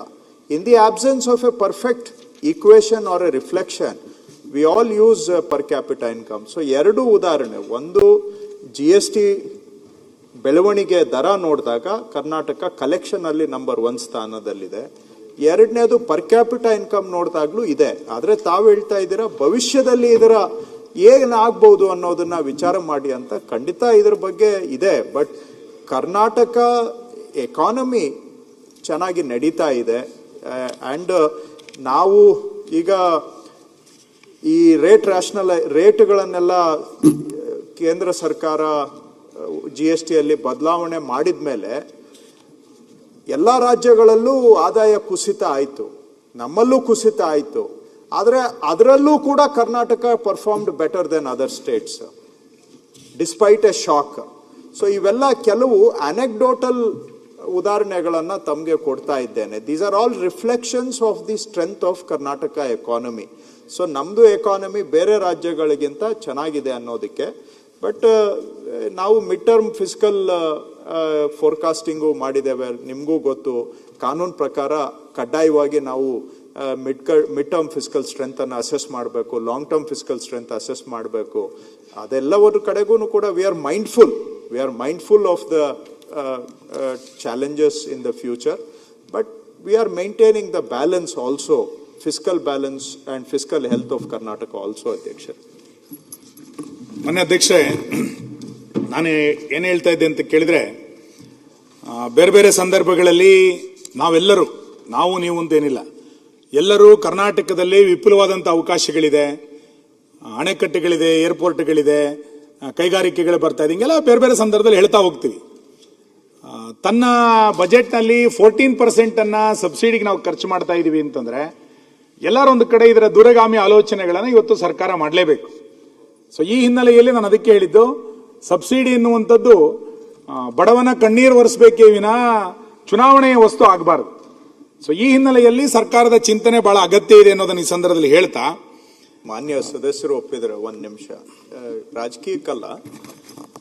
ನಾವೆಲ್ಲ ಮಾನ್ಯ ಅಧ್ಯಕ್ಷರೇ ಸಬ್ಸಿಡಿ ಅಂತ ಅದನ್ನ ಎಲ್ಲೋ ಒಂದು ಕಡೆ ತುಚ್ಛೀಕರಣ ಮಾಡೋದು, ವಿಲನೈಸ್ ಮಾಡೋದು, ಇದು ವ್ಯಾಪಕವಾಗಿ ಇದೆ ನಮ್ಮ ದೇಶದಲ್ಲೇ ಅಲ್ಲ, ಬೇರೆ ದೇಶದಲ್ಲೂ ಕೂಡ. ಎಗೇನ್ ನಾನು ಪಾಂಡಿತ್ಯ ಪ್ರದರ್ಶನ ಅಂತ ದಯವಿಟ್ಟು ತಿಳಿಬೇಡಿ. ಈಗ 150 ವರ್ಷ ಆರ್ಥಿಕ ಚಿಂತನೆಯನ್ನ ನೋಡಿದಾಗ ಎರಡು ಆರ್ಥಿಕ ಅಪ್ರೋಚಸ್ ಕಾಣುತ್ತೆ. ಒಂದು ಸಪ್ಲೈ ಸೈಡ್ ಎಕನಾಮಿಕ್ಸ್ ಅಂತ ಕರಿತೇವೆ, ಅಂದ್ರೆ ಉತ್ಪಾದನೆ ಮಾಡೋರ್ಗೆ, ಮ್ಯಾನುಫ್ಯಾಕ್ಚರರ್ಸ್ ಪ್ರೊಡ್ಯೂಸ್ ಮಾಡೋರ್ಗೆ ಸಹಾಯ ಮಾಡುವಂತಹದ್ದು. ಇನ್ನೊಂದು ಡಿಮ್ಯಾಂಡ್ ಸೈಡ್ ಎಕನಾಮಿಕ್ಸ್, ಅಂದ್ರೆ ಯಾರು ಖರೀದಿ ಮಾಡೋರಿದ್ದಾರಲ್ಲ, ಸಾಮಾನ್ಯ ಜನ, ಅವರಿಗೆ ನಾವು ಸಪೋರ್ಟ್ ಮಾಡುವಂತಹದ್ದು. ಈಗ ಉತ್ಪಾದನೆ ಸೈಡ್ ಅಂತ ಹೇಳಿದ್ರೆ ನೀವು ಅವ್ರಿಗೆ ಟ್ಯಾಕ್ಸ್ ಕನ್ಸೆಷನ್ಸ್ ಕೊಡ್ತೀರಾ, ಸೊ ದಟ್ ಅವ್ರಿಗೆ ಸೇವಿಂಗ್ಸ್ ಜಾಸ್ತಿ ಆಗಿ ಅವರೇನೋ ರೀಇನ್ವೆಸ್ಟ್ ಮಾಡ್ತಾರೆ. So that is supply side economics, ಅವ್ರಿಗೆ ಸಪೋರ್ಟ್ ಮಾಡುವಂತಹದ್ದು. ಡಿಮ್ಯಾಂಡ್ ಸೈಡ್ ಅಂತ ಹೇಳಿದ್ರೆ ಜನಗಳಿಗೆ ನಾವು ಯೂನಿವರ್ಸಲ್ ಬೇಸಿಕ್ ಇನ್ಕಮ್ ಅನ್ನ ಕೊಟ್ಟು ಅವರ ಜೀವನ ನಡೆಸಲಿಕ್ಕೆ ಸಪೋರ್ಟ್ ಮಾಡುವಂತಹದ್ದು. ಅದರಿಂದ ಎಕನಾಮಿಕ್ ಆಕ್ಟಿವಿಟಿಯನ್ನ ಉತ್ತೇಜನ ಮಾಡ್ತಕ್ಕಂಥ spurring economic activity by putting more resources in the hands of the consumers. ಇದು ಡಿಮ್ಯಾಂಡ್ ಸೈಡ್ ಎಕನಾಮಿಕ್ಸ್. ಒಬ್ಬ ವ್ಯಕ್ತಿ ಕೈಗೆ ನಾವು ₹1 ಕೊಟ್ರೆ ಅದು ಕನಿಷ್ಠ 5 ಬಾರಿ ಮರುಬಳಕೆ ಆಗುತ್ತೆ. ಮಲ್ಟಿಪ್ಲೈಯರ್ ಎಫೆಕ್ಟ್ ಅಂತ ಕರಿತೇವೆ. ₹1 ನಾವು ಒಬ್ಬರ ಕೈಗೆ ಕೊಟ್ರೆ 5 times ಅದು ರೊಟೇಟ್ ಆಗುತ್ತೆ.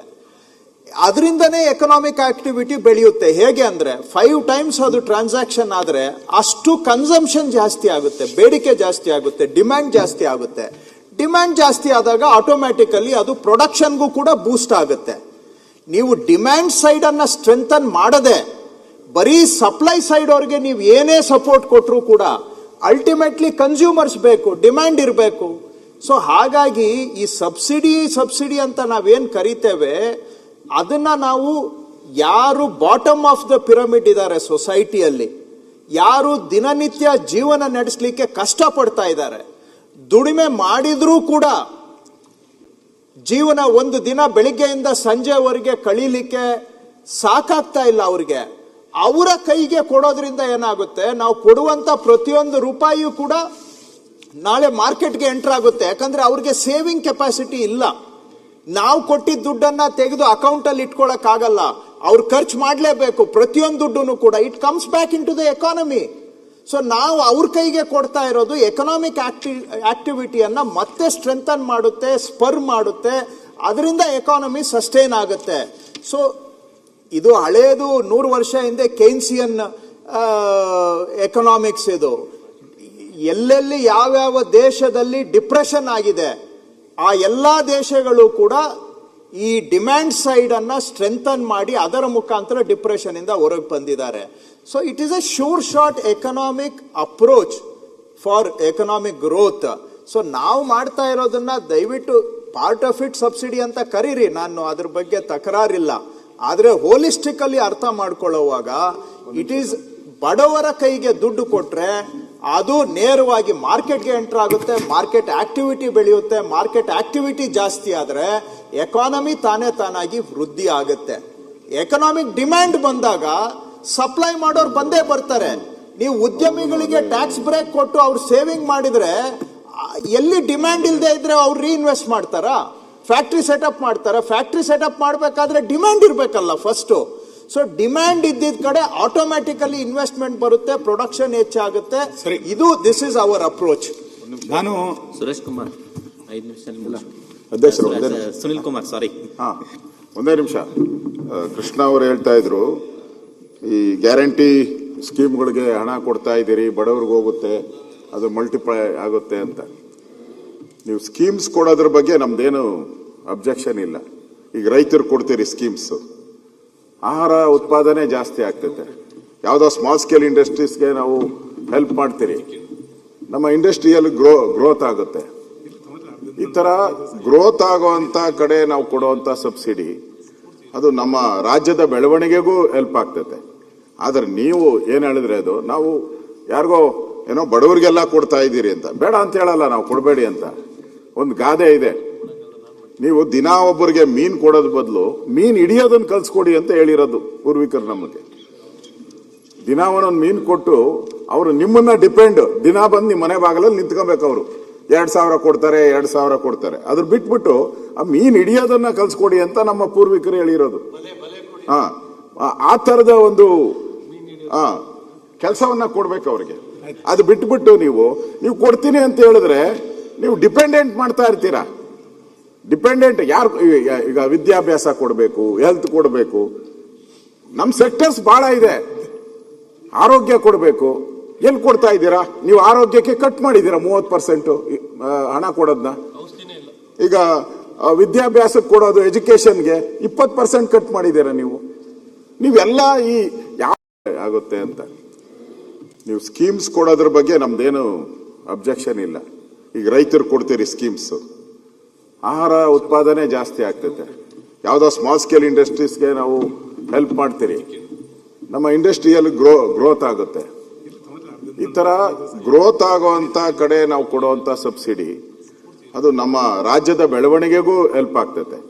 ಆದ್ರೆ ನೀವು ಏನ್ ಹೇಳಿದ್ರೆ ಅದು ನಾವು ಯಾರಿಗೋ ಏನೋ ಬಡವರಿಗೆಲ್ಲ ಕೊಡ್ತಾ ಇದ್ದೀರಿ ಅಂತ. ಬೇಡ ಅಂತ ಹೇಳಲ್ಲ ನಾವು, ಕೊಡಬೇಡಿ ಅಂತ. ಒಂದು ಗಾದೆ ಇದೆ, ನೀವು ದಿನಾ ಒಬ್ಬರಿಗೆ ಮೀನ್ ಕೊಡೋದ್ ಬದಲು ಮೀನ್ ಹಿಡಿಯೋದನ್ನ ಕಲ್ಸ್ಕೊಡಿ ಅಂತ ಹೇಳಿರೋದು ಪೂರ್ವಿಕರು ನಮಗೆ. ದಿನಾ ಒಂದೊಂದು ಮೀನ್ ಕೊಟ್ಟು ಅವರು ನಿಮ್ಮನ್ನ ಡಿಪೆಂಡ್, ದಿನಾ ಬಂದು ನಿಮ್ಮ ಮನೆ ಬಾಗಿಲಲ್ಲಿ ನಿಂತ್ಕೊಬೇಕು. ಅವರು 2,000 ಕೊಡ್ತಾರೆ, 2,000 ಕೊಡ್ತಾರೆ. ಅದ್ರ ಬಿಟ್ಬಿಟ್ಟು ಆ ಮೀನ್ ಹಿಡಿಯೋದನ್ನ ಕಲ್ಸ್ಕೊಡಿ ಅಂತ ನಮ್ಮ ಪೂರ್ವಿಕರು ಹೇಳಿರೋದು. ಆ ತರದ ಒಂದು ಕೆಲಸವನ್ನ ಕೊಡ್ಬೇಕು ಅವ್ರಿಗೆ. ಅದು ಬಿಟ್ಬಿಟ್ಟು ನೀವು ಕೊಡ್ತೀನಿ ಅಂತ ಹೇಳಿದ್ರೆ ನೀವು ಡಿಪೆಂಡೆಂಟ್ ಮಾಡ್ತಾ ಇರ್ತೀರಾ. ಡಿಪೆಂಡೆಂಟ್ ಯಾರು? ಈಗ ವಿದ್ಯಾಭ್ಯಾಸ ಕೊಡಬೇಕು, ಹೆಲ್ತ್ ಕೊಡಬೇಕು, ನಮ್ ಸೆಕ್ಟರ್ಸ್ ಬಹಳ ಇದೆ. ಆರೋಗ್ಯ ಕೊಡಬೇಕು, ಎಲ್ಲಿ ಕೊಡ್ತಾ ಇದ್ದೀರಾ ನೀವು? ಆರೋಗ್ಯಕ್ಕೆ ಕಟ್ ಮಾಡಿದ್ದೀರಾ 30% ಹಣ ಕೊಡೋದನ್ನ. ಈಗ ವಿದ್ಯಾಭ್ಯಾಸಕ್ಕೆ ಕೊಡೋದು, ಎಜುಕೇಶನ್ಗೆ 20% ಕಟ್ ಮಾಡಿದ್ದೀರಾ ನೀವು. ನೀವೆಲ್ಲ ಈ ಯಾವುದು ಕೊಡಬೇಕಾಗಿತ್ತು ನಿಮ್ಮ ಸರ್ಕಾರದ ಡ್ಯೂಟಿ ಇದೆ, ಅದನ್ನ ಬಿಟ್ಟುಬಿಟ್ಟು ಓಟ್ಗೋಸ್ಕರ ಕೊಡ್ತಾ ಇರೋದಷ್ಟೇ. ಇದು ನಾವು ಬೇರೆ ಏನ್ ಕ್ಲೈಮ್ ಮಾಡೋ. ನಿಜವಾಗೂ ಯಾರೋ ನಿರ್ಗತಿಕರಿದ್ದಾರೆ, ಕೊಡಿ ಅವ್ರಿಗೆ. ಯಾರೋ ಅನಾಥ ಮಕ್ಕಳಿದ್ದಾರೆ, ಕೊಡ್ಬೇಕು. It's A duty. ಅದು ಬಿಟ್ಬಿಟ್ಟು ನಿಮ್ ದೃಷ್ಟಿ ಸರಿ ಇಲ್ಲ ಅಂತ ಹೇಳೋದಷ್ಟೇ ನಾವು, ಬೇರೆ ಏನಲ್ಲ. ಕೊಡಬಾರ್ದು ಅಂತಲ್ಲ, ನಿಮ್ ದೃಷ್ಟಿ ಸರಿ ಇಲ್ಲ ಅಂತ. ಮೊನ್ನೆ ಅಧ್ಯಕ್ಷೆ ಸುನಿಲ್ ಕುಮಾರ್ ಮೊನ್ನೆ ಅಧ್ಯಕ್ಷೆ ನಾನು ಸಬ್ಸಿಡಿ ಅಥವಾ ಫ್ರೀ ಸ್ಕೀಮಿನ ವಿರೋಧಿ ಅಲ್ಲ, ನಮ್ಮ ಪಾರ್ಟಿಯೂ ಅದರ ವಿರೋಧಿ ಅಲ್ಲ. ನಾನು ಅದಕ್ಕೆ ಅಂತ್ಯೋದಯದ ಕಲ್ಪನೆಯನ್ನ ಆರಂಭದಲ್ಲಿ ಹೇಳಿದ್ದು.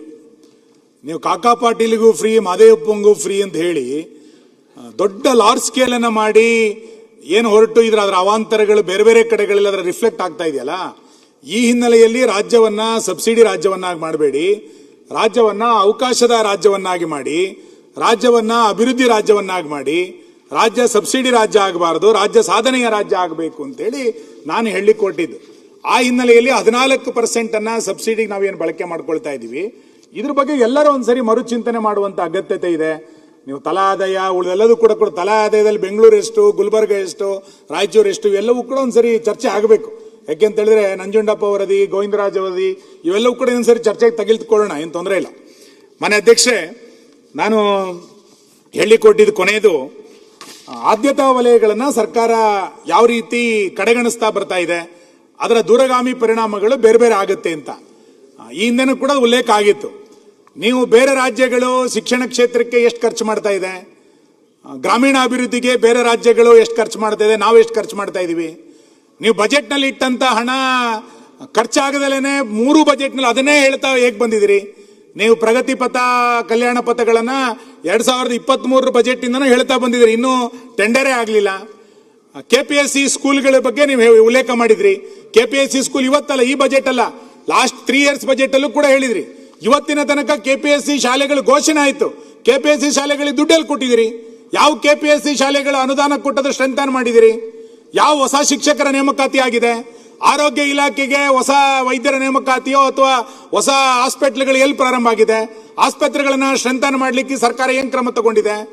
3 ಬಜೆಟ್ ನಲ್ಲಿ ಯಥಾ ಪ್ರಕಾರ ಅವತ್ತೇನು ಹೇಳಿದ್ರಿ, ಶಬ್ದಗಳು ಬದಲಾಗಿದೆ, ಅದಕ್ಕೆ ವ್ಯಾಕರಣ ತಜ್ಞ ಅಂತ ಹೇಳಿದ್ದು. ಶಬ್ದಗಳು ಬದಲಾಗಿದೆ, ಆದ್ರೆ ಯೋಜನೆಗಳು ಅಮೌಂಟ್ ಇಟ್ಟಿದಿರಿ, ಇನ್ನು ಟೆಂಡರ್ ಪ್ರಕ್ರಿಯೆಯಲ್ಲಿದೆ, ಕ್ಯಾಬಿನೆಟ್ ಅನುಮೋದನೆಯಲ್ಲಿದೆ, ಆರ್ಥಿಕ ಇಲಾಖೆ ಅನುಮೋದನೆಯಲ್ಲಿದೆ ಅಂತ ಹೇಳ್ತಾ ಒಂದೇ ಯೋಜನೆಯನ್ನ 3 ಬಜೆಟ್ ನಲ್ಲಿ ಹೇಳಿರುವಂತಹ ಉದಾಹರಣೆಗಳು ನನ್ನ ಕಣ್ಮುಂದೆ ಇದೆ. ಈ ಹಿನ್ನೆಲೆಯಲ್ಲಿ ಸರ್ಕಾರ ಇವತ್ತು ಯೋಜನೆ, ಅನುದಾನ ಮತ್ತು ಅನುಷ್ಠಾನ ಇದು ಒಂದಕ್ಕೊಂದು ಕೊಂಡಿಯಾಗಿ ಕೆಲಸ ಮಾಡಿದ್ರೆ ಮಾತ್ರ ಬಜೆಟ್ ಪರಿಪೂರ್ಣ ಆಗಲಿಕ್ಕೆ ಸಾಧ್ಯ ಇದೆ. ಮಾನ್ಯ ಅಧ್ಯಕ್ಷರೇ, ಮುಖ್ಯಮಂತ್ರಿಗಳು ರೇಷ್ಮೆ ಶಾಲನ್ನ ಹೆಗಲ ಮೇಲೆ ಹಾಕೊಂಡು ತಿರುಗ್ತಾರೆ. ಮಾನ್ಯ ಉಪಮುಖ್ಯಮಂತ್ರಿಗಳು ಬ್ರಾಂಡೆಡ್ ಶಾಲೆಗಳನ್ನು ಹಾಕೊಂಡು ತಿರುಗ್ತಾ ಇದ್ದಾರೆ. ತಿರುಗಿ, ತೊಂದರೆ ಇಲ್ಲ. ನೀವು ಬ್ರಾಂಡೆಡ್ ಶಾಲೆಗಳನ್ನು ಹೆಗಲ ಮೇಲೆ ಹಾಕೊಂಡು ತಿರುಗ್ತಿದ್ದೀರಿ, ಮುಖ್ಯಮಂತ್ರಿಗಳು ರೇಷ್ಮೆ ಶಾಲೆನ ಹೆಗಲ ಮೇಲೆ ಹಾಕೊಂಡು ತಿರುಗ್ತಾ ಇದ್ದೀರಿ.